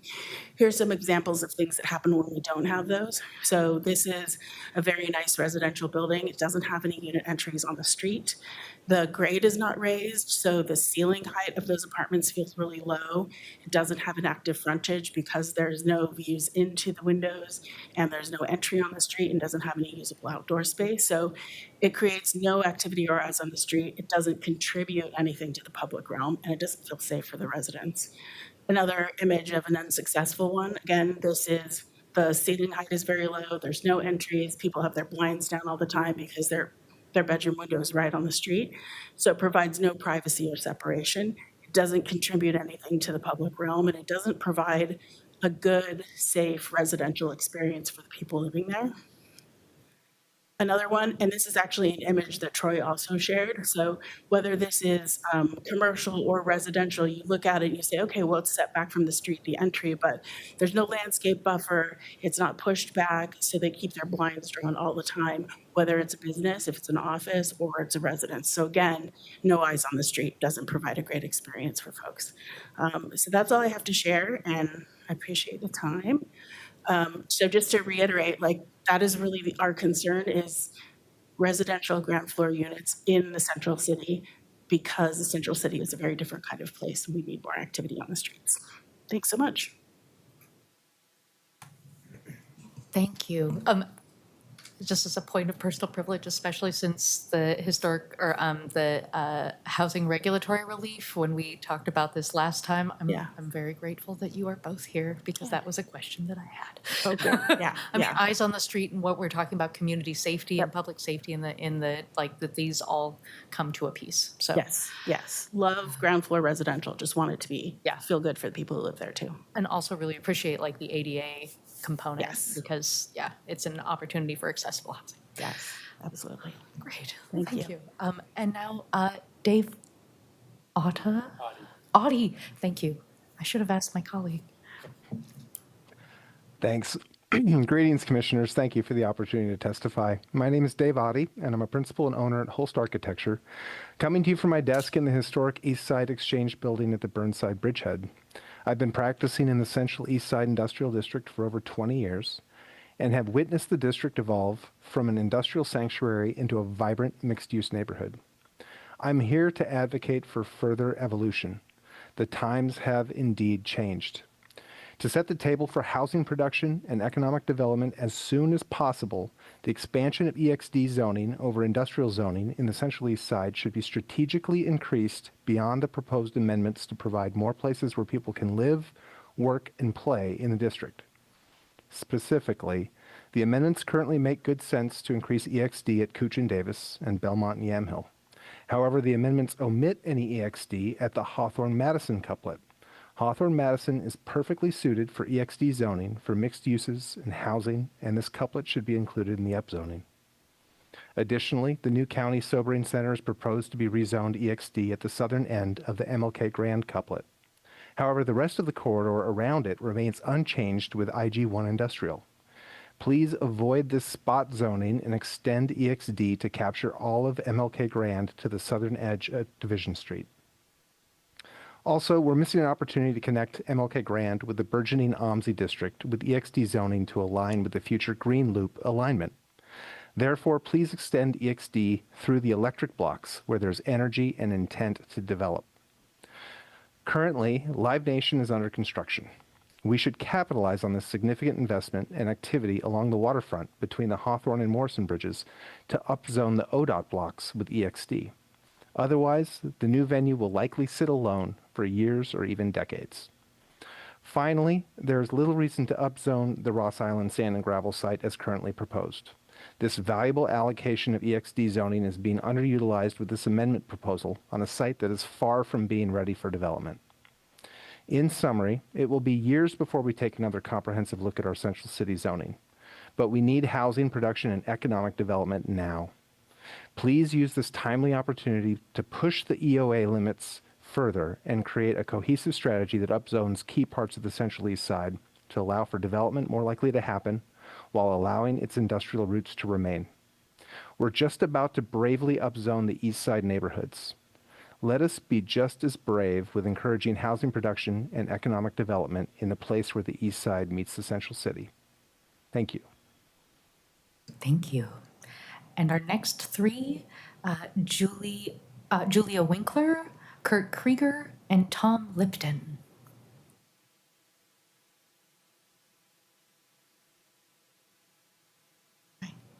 And I believe Kurt is online. Julia? Hello, my name is Julia Winkler, and I'm with Winkler Development Corporation. We're a local, multi-generational, family-owned and operated real estate investment and development company with more than 40 years of history here in Portland. We respectfully request that the property located at 1019 Southeast 10th Avenue be given a Central Employment Comprehensive Plan map designation and zoning as part of the Central City Code Amendments project. The property is currently zoned IG1 with an industrial sanctuary designation. However, that designation no longer reflects the evolving character of the surrounding area nor the property's strong potential to contribute to the city's housing and urban development goals. This is exactly the type of site the Central City Code Amendment project is intended to activate. A centrally located full block with immediate access to services, infrastructure, transit, employment areas, walkable amenities, and, very importantly, the ability to deliver housing at scale. The surrounding area already functions as a walkable, mixed-use environment ideal for residential living. The Goat Block's market of choice is located directly across the street, and eateries, including some of Portland's most celebrated restaurants, entertainment venues, transit, and bike infrastructure, are all within easy walking distance. Moreover, the success of nearby residential mixed-use development clearly demonstrates strong demand for housing in the area. The Goat Blocks project directly across the street includes roughly 350 residential units, and there are over 1,000 housing units within roughly a quarter mile of the property. Additional housing here would reinforce the successful pattern, help address Portland's housing crisis, and support existing businesses by increasing the customer base within walking distance. Further, the mismatch between the property's existing industrial use and the neighborhood's active residential and pedestrian environment increasingly invites the potential for unsafe interactions. The property's 3 loading docks with frequent large truck movements are literally across the street from Yamhill Alley, where Goat Blocks host neighborhood events and where Hopscotch Portland draws families and children into the area. Maintaining an industrial sanctuary designation on this property is increasingly incompatible with the area's evolution into a walkable, mixed-use district with housing, restaurants, public gathering spaces, and active pedestrian uses. Reflecting that shift, adjacent IG1 properties today include an art studio, gym, floors, pub, event spaces, etc., while much of the remaining nearby industrial space is vacant or underutilized. In short, this is a rare opportunity to thoughtfully rezone a centrally located full city block that has become progressively less suited for industrial use and instead align it with the neighborhood that already exists around it today. And importantly, because this is an entire block in one of Portland's most amenity-rich and infrastructure-supported neighborhoods, it presents a unique opportunity to deliver housing at meaningful scale while advancing the city's broader housing and urban development goals. As a local Portland company that cares deeply about positively contributing to both neighborhood and city vitality, we would welcome the opportunity to help advance the city's vision for housing and thoughtful urban growth. Thank you for your time and consideration. Thank you. Kurt Krieger, we see you online. Yes, I am. Thank you. Can you hear me? We can. Excellent. Thank you, Chair Roth, members of the Planning Commission. My name is Kurt Krieger. I'm here representing Holy Rosary Church as the owner's representative. The church itself is located at 375 Northeast Clackamas Street, so it's generally Weidler and Martin Luther King, that particular neighborhood. It's all within the Broadway bridgehead, and all the church properties are zoned CX. I'm referring also to some written testimony submitted by Father and Peter Doe, the pastor and prior of Holy Rosary Church.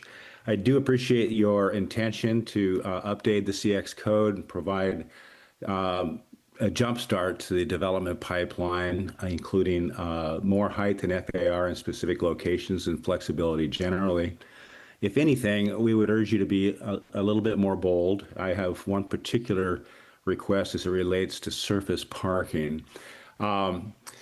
The purpose of Holy Rosary Church is to activate what is now a 5-block portion of the central city. The church has been there since 1894, about 30 years before the first zoning ordinance was applied in the city of Portland. And the property is typically 1- and 2-story buildings. We've engaged with Holst Architecture to do a master plan for the entire 5-block assemblage. We've recruited 2 developers, Cairn Pacific for the market rate housing, Gorman and Company for the affordable housing. And for this to work, we have to move uses around. At the same time, we have to have continuously available surface parking for the church patrons. It's a very dynamic church, draws a lot of people from around the region. So we're asking for a specific change to 33-296-030. It's in the written comments, and we're asking that temporary surface parking need not be on lots that have been vacant for at least 5 years, because that's a restriction that will hamstring our ability to move uses around. Why is it that we're moving uses around? We're trying to repatriate the embedded equity of having owned this property for 140 years. And we're trying to apply that embedded equity through a series of long-term leases. We will keep the property for 99 years. The developers will work on our behalf and will ultimately regain ownership of these improved properties later on.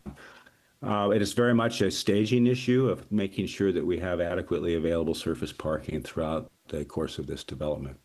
I very much appreciate the opportunity to speak with you. Be happy to answer questions later. Thank you. Thank you. And Tom Lipton. Hi, good evening. My name is Tom Lipton. I'm from Portland. I'm a retired employee from the Bureau of Environmental Services, and I am the guy that came up with the eco-roof idea in 1994, being with the city at that time. So I'm not going to go through all that, but I am here representing the Urban Green Spaces Institute. So I am submitting the following on behalf of Urban Green Spaces Institute. We commend the city's efforts to improve the 2035 code. We consider the proposed amendments to the eco-roof requirement a partial improvement to the existing code. However, as UGI has studied the eco-roof solar roofing issue, we have made some important observations we'd like to share. Number one, UGI randomly identified dozens of buildings in Portland, mostly apartments, that have eco-roof coverage of 75 to 98%. 4 of these buildings have solar panels incorporated with the eco-roof design, not separate from the eco-roof, but with it. And 8 are affordable housing buildings of the 12. Number 2, UGI identified new buildings where mechanical utilitarian features of the new buildings are taking up much larger spaces than these older buildings are. We don't know why that is, but that's just an observation of something that's happening. But it would suggest to us that the 60% requirement as described in the proposed code sounds reasonable, with a caveat, which I'll get to. The first official eco-roof building in Portland, I'm calling it official, was in 1999 and was Home Forward's Hamilton West Apartments on Southeast 12th, which has 70% eco-roof coverage, and that includes taking out the square footage for the outdoor or the rooftop terrace. So on an affordable housing building in 1999, they put a terrace surrounded by the eco-roof and of course, space for the tenants. Roof terraces are popular on all buildings that we've talked to the people that are in them. Over the past 30 years, since eco-roofs were first introduced in Portland, there have been 2 roofs that caught fire. I don't know if any of you are familiar with these 2 roofs, but so two roofs out of 30 years is not bad, but it's not good to have any fires. If you're interested in that, I can give you a little more detail, which is, I could tell you the buildings and when they happen and that type of thing. In both instances, the fire department was called and they responded there was no damage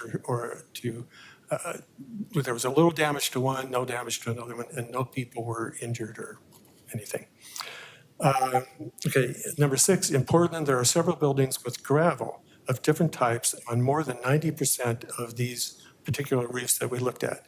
These buildings, such as the Kaiser Oncology building on Interstate Avenue, has what's called a red cinder gravel roof and is fully vegetated.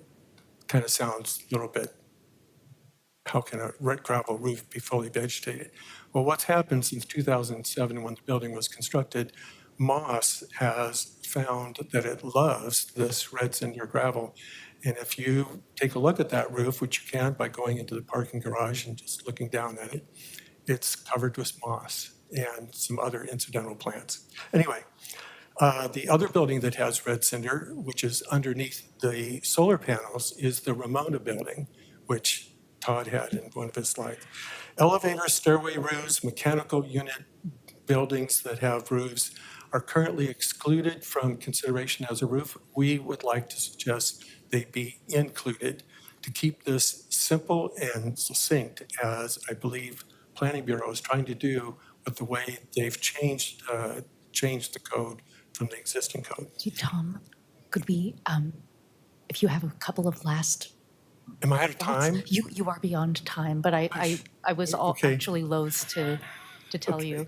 Okay, if I can just go very quickly. One of the things, so we've submitted this in writing, so Planning Bureau has it. But I want to really emphasize this one issue. We recommend that Planning Bureau and BPS work together with Portland Clean Energy Fund, because we believe that eco-roofs and solar are perfect technologies that support all of the goals of the PSEF requirement.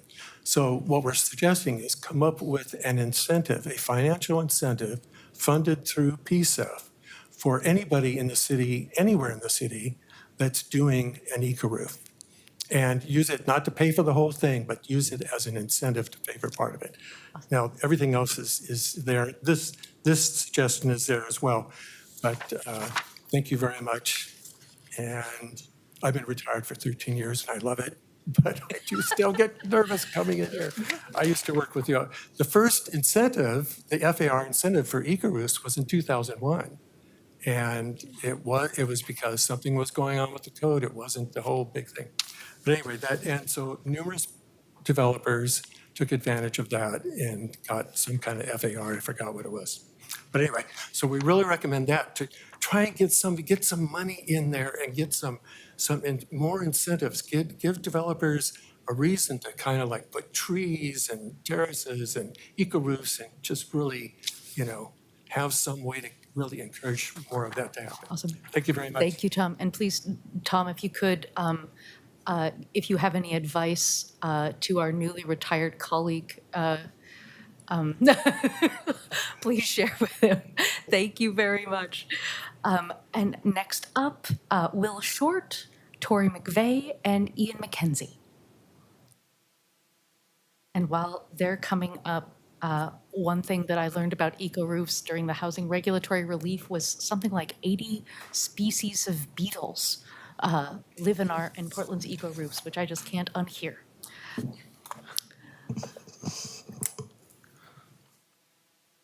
Ready? Will, yes, please. Good evening, Commissioners. My name is Will Short. I am a Senior Vice President of SKB, which is based here in Portland. I'm here tonight testifying on behalf of the Central East Side Industrial Council. I serve as both a board member and a member of the Land Use Committee. The Central East Side is one of Portland's most important employment districts, supporting thousands of jobs across manufacturing, creative production, technology, food and beverage, and small business. It's also one of the few places in Portland where industrial employment and mixed-use activity already coexist successfully, with strong transit, freight, and regional connections that position it to absorb future employment and housing growth. As Troy mentioned, our Land Use Committee met with staff on several occasions regarding this proposal. And additionally, we submitted 2 letters with recommendations for this project. because many of the city's stated priorities align directly with our vision for the district. We support the goals around economic recovery, housing flexibility, adaptive reuse, and modernizing land use policy. We supported proposals to expand retail and entertainment opportunities, simplify regulations for small businesses and food carts, and allow temporary surface parking to support surrounding businesses. We want to be clear, expanding EXD zoning and expanding housing capacity are not in tension. They are complementary. Housing demand follows job growth. Without a strong employment base, new housing in the central city lacks the daytime population, wage base, and economic activity that make neighborhoods function and that fund the services residents rely on. Framing EXD expansion as a trade-off against housing presents a false choice. The Central East Side can and should deliver both. Our primary recommendation was the expansion of EXD zoning along key corridors and opportunity sites, including the Hawthorne and Madison couplet, the OMSI connection, the publicly owned redevelopment areas near Water Avenue and the ODOT blocks, and the southern portion of MLK and Grand, connecting to the small portion of South MLK and Grand that encompasses almost solely the county's new sobering center. EXD zoning creates flexibility for adaptive reuse, maker industries, research and development, and higher employment density in transit-rich areas. We are concerned this recommendation is not moving forward, and we believe that it is a serious missed opportunity. At a time when the city is seeking economic recovery and long-term job growth, the Central East Side is one of the few places prepared to accommodate substantial new employment density without displacing existing neighborhoods or requiring new infrastructure. We urge the commissioners to reconsider expanding EXD zoning and to strengthen one of Portland's most important economic engines for the next generation. Thank you. Good evening. My name is Tori McVeigh, and I'm a trustee for the Multnomah Athletic Club. And I want to thank the Planning Commission and the city staff for including Block 7 in the draft Central City Code Amendments, and for the opportunity to come here today to voice the MAC's support. The CCA process helps advance policies focused on downtown recovery, economic vitality, and flexible mixed-use development for Portland. The MAC has been part of Portland's civic fabric for more than 135 years and has been a Goose Hollow neighbor since 1900. We are a nonprofit, member-owned organization serving approximately 22,000 members and supporting more than 700 local jobs. We're invested in our community, spending nearly $60 million annually across payroll and operating expenditures, all recirculated locally. Since 2020, we've completed more than $40 million in capital projects delivered almost entirely by Portland-based contractors during a period of historically low construction activity. The MAC strongly supports the city's broader CCCA goals to encourage investment, activate underutilized properties, and support a stronger downtown core. Block 7 has been remained underutilized for approximately 40 years due to in part of zoning limitations that are inconsistent with surrounding properties. The property is already surrounded on 3 sides by central commercial CX zoning, making this proposed adjustment a logical alignment with the existing neighborhood. At this time, the MAC does not have any existing plans, designs, timelines, or construction decisions for Block 7. This is simply proposed change to zoning to allow for potential development. I want to be clear that the MAC will not be reviving a previously residential tower project on Block 7 that expired several years ago. Any future concept for Block 7, if pursued, would involve extensive community engagement and collaboration with neighbors and stakeholders. The MAC and its members recognize that neighbors care deeply about traffic, parking, and neighborhood livability, and we share those priorities. At this stage, there are no proposed changes to parking or traffic because there is no project being proposed. The MAC already manages transportation and parking impacts associated with the very large events at Providence Park and club operations, and we understand the importance of being a responsible neighborhood partner. We believe rezoning Block 7 creates an opportunity for thoughtful, future flexibility for development that could ultimately benefit both the MAC, the Goose Hollow neighborhood, and the broader Portland community, while remaining consistent with the city's long-term vision for downtown recovery. Thank you. Good evening. Good evening. My name is Ian McKenzie. I'm here in broad support of the Code Amendments project, though with a request that it be more ambitious. I'm a senior associate at Portland-based TVA Architects. Some of our recent work in the central city includes the Sutton, a 175-foot tall market rate apartment building on the Pearl waterfront, Park Avenue West, a 460 feet tall mixed-use office and residential tower in the downtown core, and most recently Alder 9, a 100-foot tall affordable housing building in the Central East Side. Each of these projects was designed to the maximum height allowed by the zoning, and were it not for zoning, these could have been built taller without crossing building code thresholds that increase cost per square foot. Portland's existing height limits are low for a city of its size, a legacy of 1970s anti-urban backlash. It is directly because of these height limits that we have a waterfront that is lacking in the vibrancy that we see in Seattle, Vancouver, BC, and San Francisco.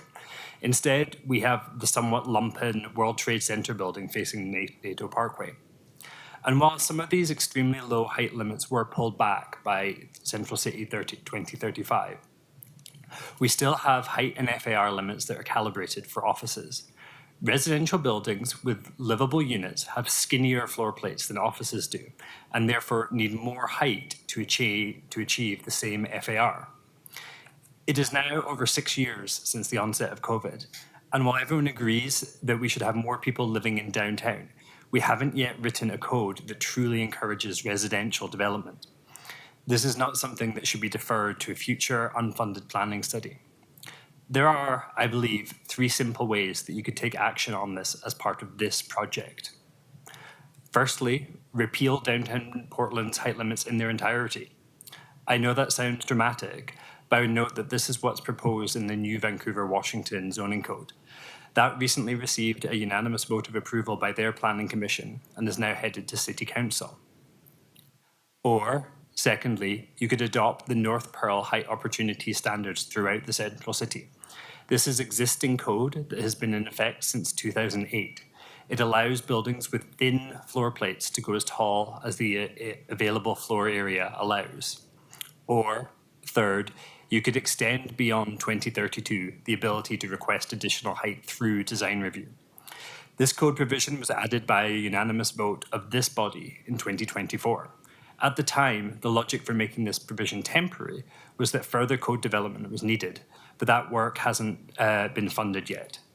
I would argue that it doesn't make sense to wait for this provision to sunset or to allow this provision to sunset without a guarantee that something would replace it. Today, high-rise development isn't economically feasible in Portland. I can't tell you when it will be again, but I can tell you that you can write the rules to make sure that when high-rise development is feasible, we are ready to seize the moment and have the vibrant central city that we deserve. Thank you. Thank you all. Appreciate you.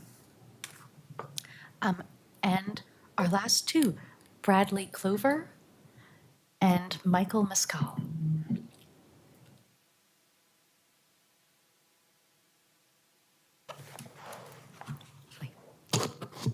Hi, can you hear me? Awesome. Hello, Chair Ruth, Commissioners. My name is Bradley Clover.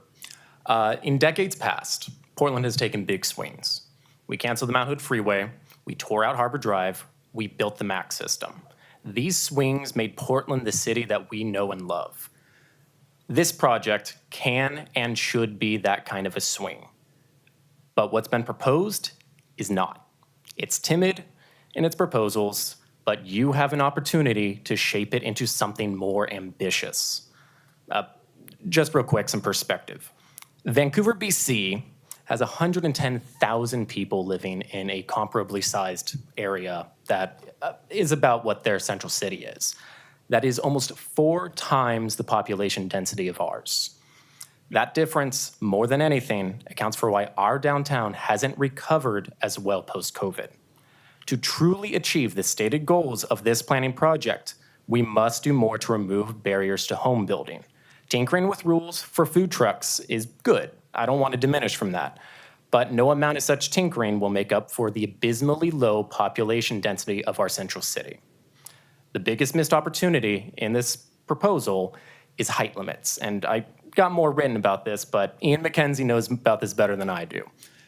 The height limit it's a product of an anti-urban backlash in the 70s and 80s. People saw Big Pink go up and the Wells Fargo Center go up, and they were upset. They were worried it would block views. But that perspective is different now. Portlanders don't hate Big Pink. We love it. Big Pink is wonderful. Everyone loves it. And the concern about blocking views is sufficiently satisfied by other planning tools like the Scenic Resources Code, which protects very specific prominent views. And so the height limit, keeping this blanket limit across the entire central city, it's this remnant that needs to go away, and I ask that you have the boldness to do that. And thank you. Micah?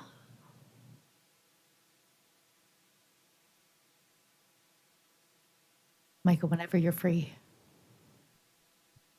Oh, no.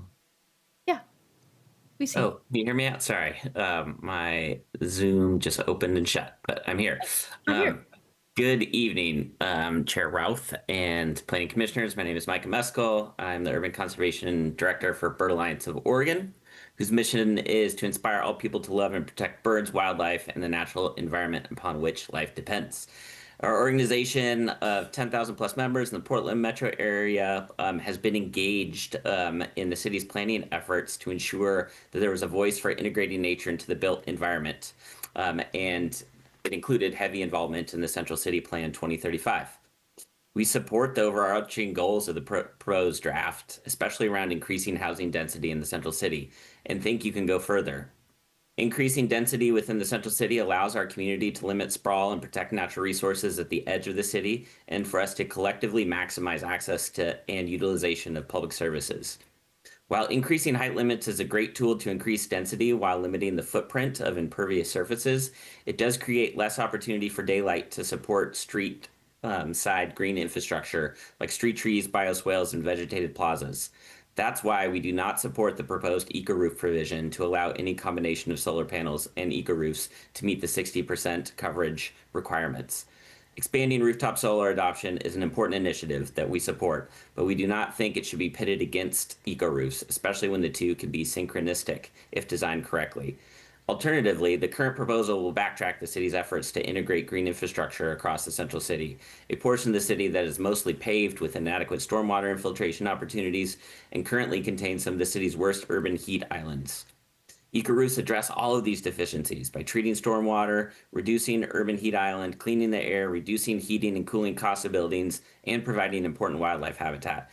These are essential ecosystem services, and eco-roofs uniquely provide them in a densely built landscape on top of large buildings of the Central City.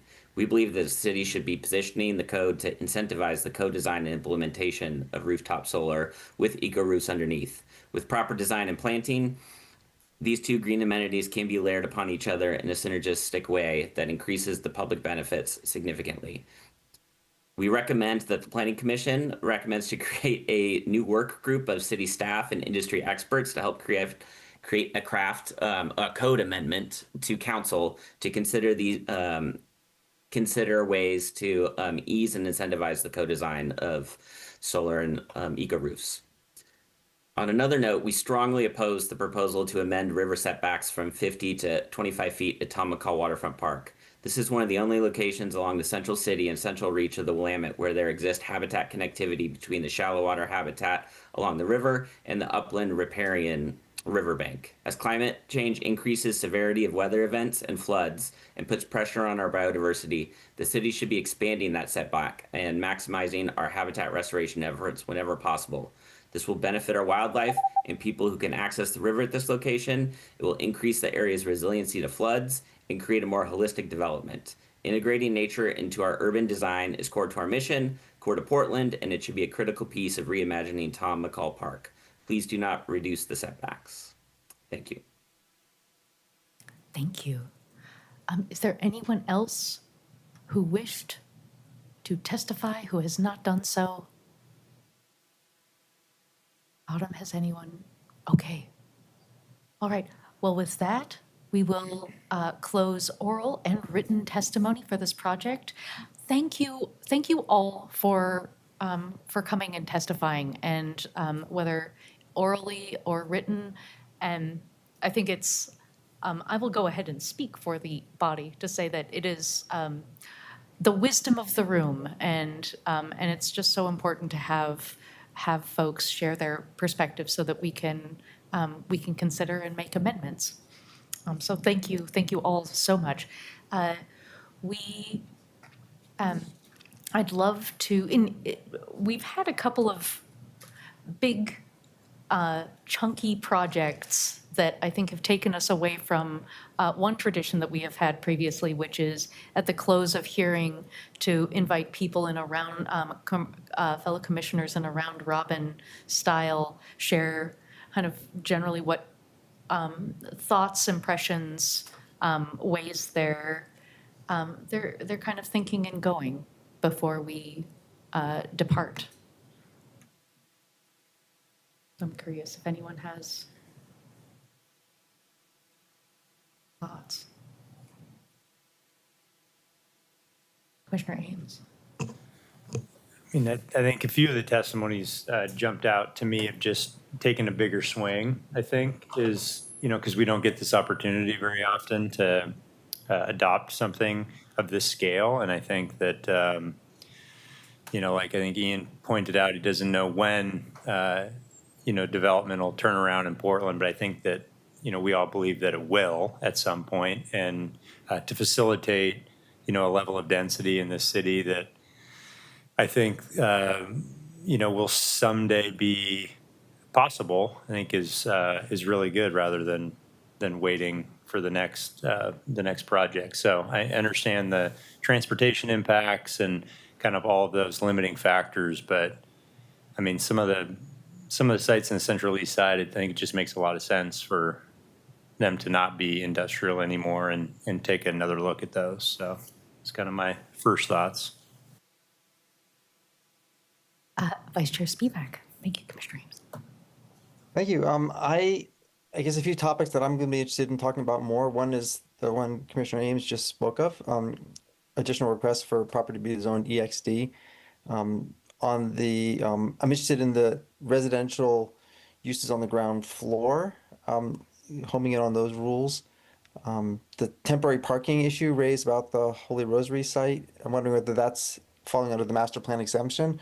I'm guessing not, because that's why they took the time to testify, but that caught my ear.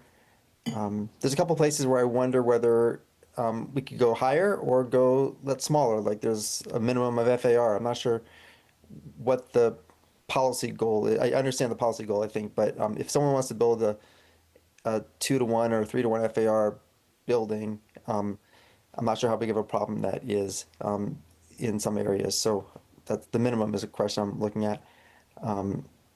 And I think I'll leave it at that. I'll send a little note to staff to think of some specific things to follow up on, but thanks for all the testimony. Thank you.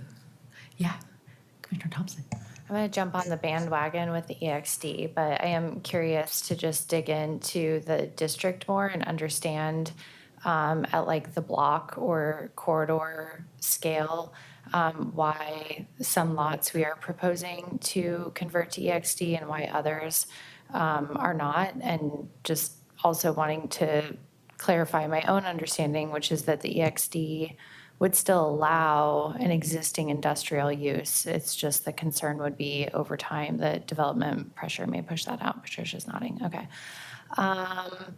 The ground floor residential, it would be really helpful. I don't know if this exists outside the presentation or if there's a way to make the graphic in the presentation bigger, but to see the streets where ground floor residential is currently allowed and where it's proposed, because it's really hard to get a handle on the shift there. I do think that there are many benefits of doing that, and I also have some concerns, and I think that the images that Chandra Robinson shared were pretty illustrative to that end. And then I think the last thing was just wanting to understand some of the bigger district plans that are happening with the OMSI district. And I understand they have their own central city master plan that probably allows them to do what they're trying to do.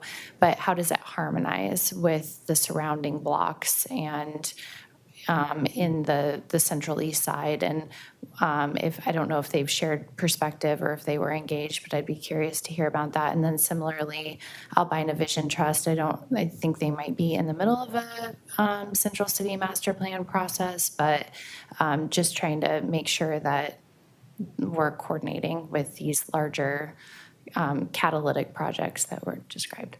Thank you. Great, thank you. Yeah.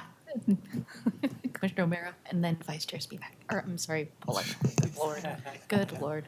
Thank you, Commissioner O'Meara, for the record. I'd like to hone in to the concerns of the Historic Landmarks Commission. I'm really interested in what area has been selected for the increase in height limits.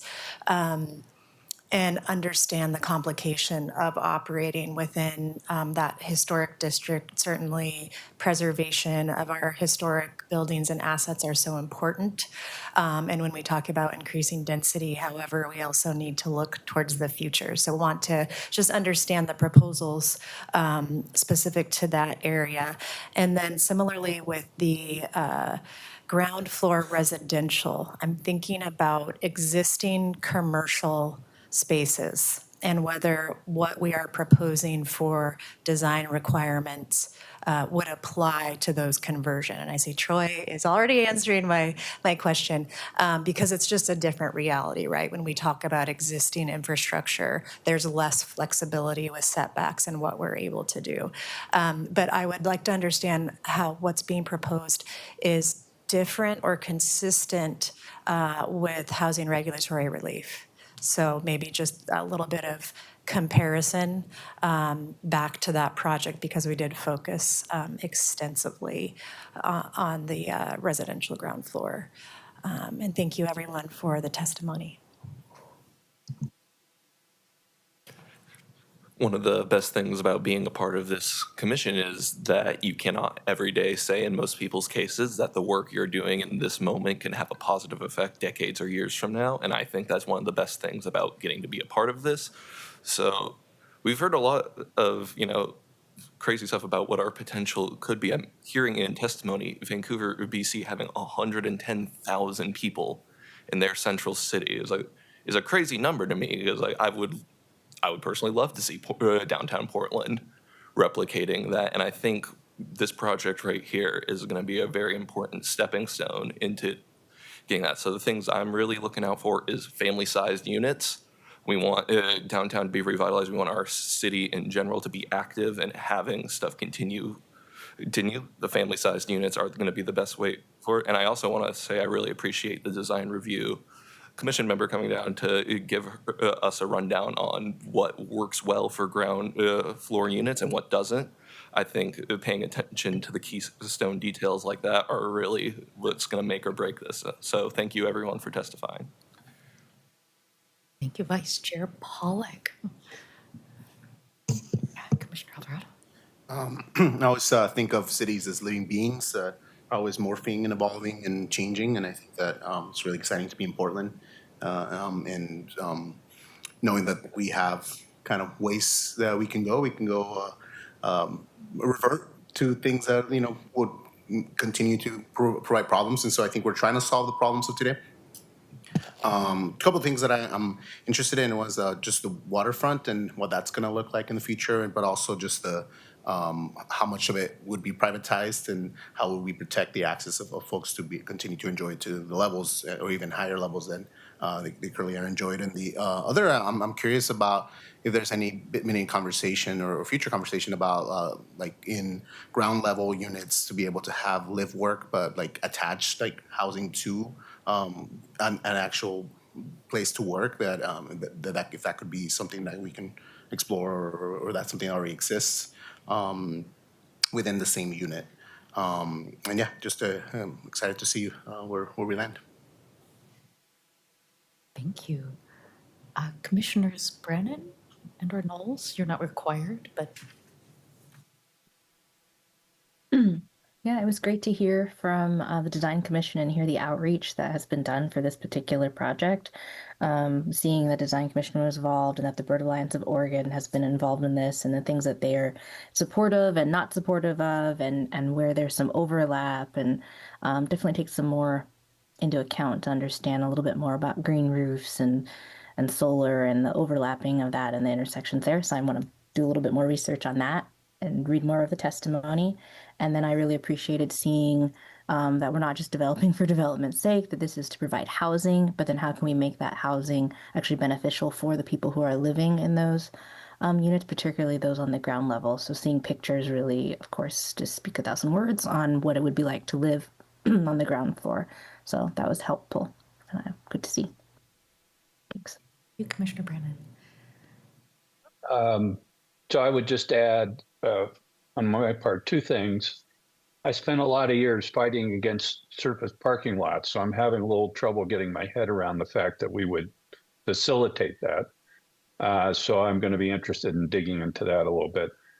And then I'm going to want to know more about why the staff made the choices they did, particularly in the Central East Side, about where they applied EXD and where they didn't apply it, why they made those choices. And I just want to get more background on the thinking of the staff in response to what the community was asking for. Thank you. Thanks.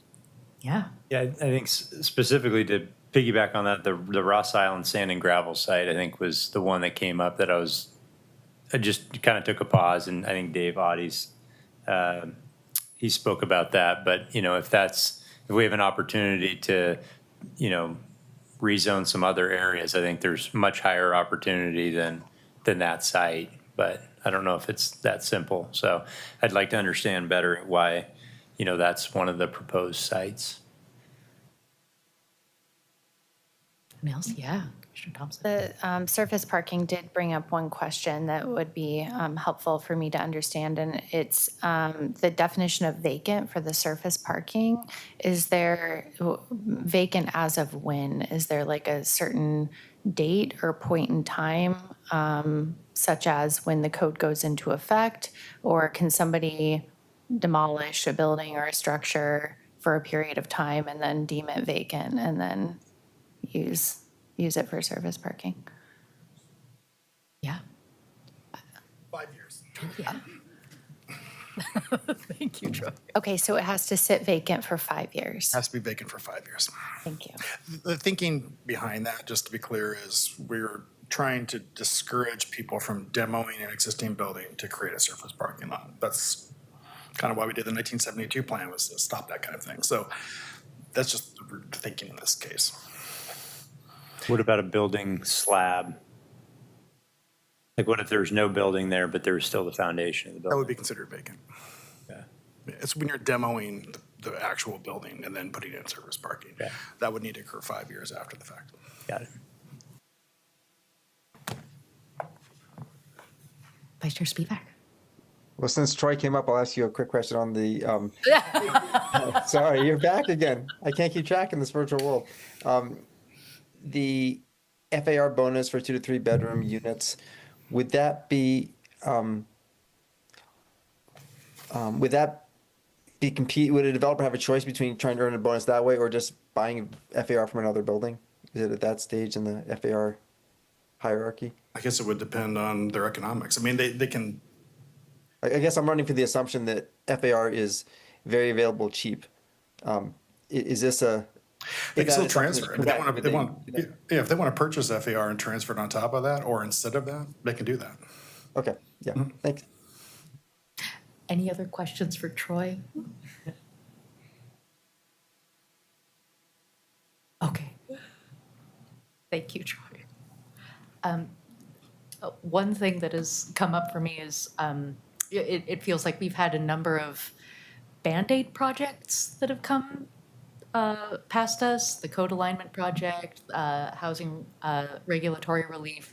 And so in some ways, I'm taking as part of my homework to go back and look at those as well, because I think some of this is looking to codify, like, for example, eco roofs and solar. Solar, if I remember correctly, we were looking at that as a way to balance wastewater and stormwater runoff. And so if we're moving from that to incorporating solar, exactly, there's that question of how do we do that, and what are some of the trade-offs there. And I really also first floor residential. Again, I don't mean to go off on it again, but I really appreciate Chair Robinson coming up, because I think that was a big issue during HRR the last time, and certainly for me, looking at ways we could do. We were talking then about work-life, live-work studios, like, what could be permission structures for that? We have such a huge deficit, a monumental and growing deficit of accessible housing, ADA housing. And so if this can be a way that we can incentivize that and help spur some of accessible housing, that would be a big boon to me. Julia, you did not see all the people nodding vigorously during your testimony, but it happened. I've also heard from a couple of different folks, we have not yet begun to scrape the sky in the central city, and we should be more bold in doing so. So I think that we have enough. I'm going off, but I think we have done enough, a few interim projects that I think now is a good opportunity to look both at how are we shifting zoning on parcels to better align with where we are, so that we're getting past legacy zoning, but also looking at some of our recent projects and what do we want to bring into the future. I also want to acknowledge the design review pause that council is considering, and while we're trying to be bold, also wanting to balance that with a recognition that having robust standards through that will be important. I hope those were all full sentences. Any other thoughts? Okay, well, 45 minutes early, team. The sun is still shining. Thank you all for being here. Thank you for being part of this project, for caring about our city and the future of it. And with that, we are adjourned. I'm sorry, and this will continue to June 9th. Phew, okay. Oh,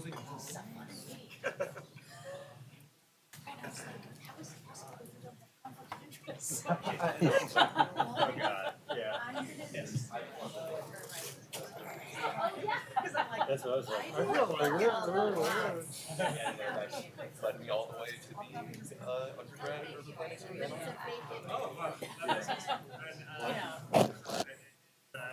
Back to being updated again. Yeah, I just checked. Yeah, so a few things there. Went to being a bit too much.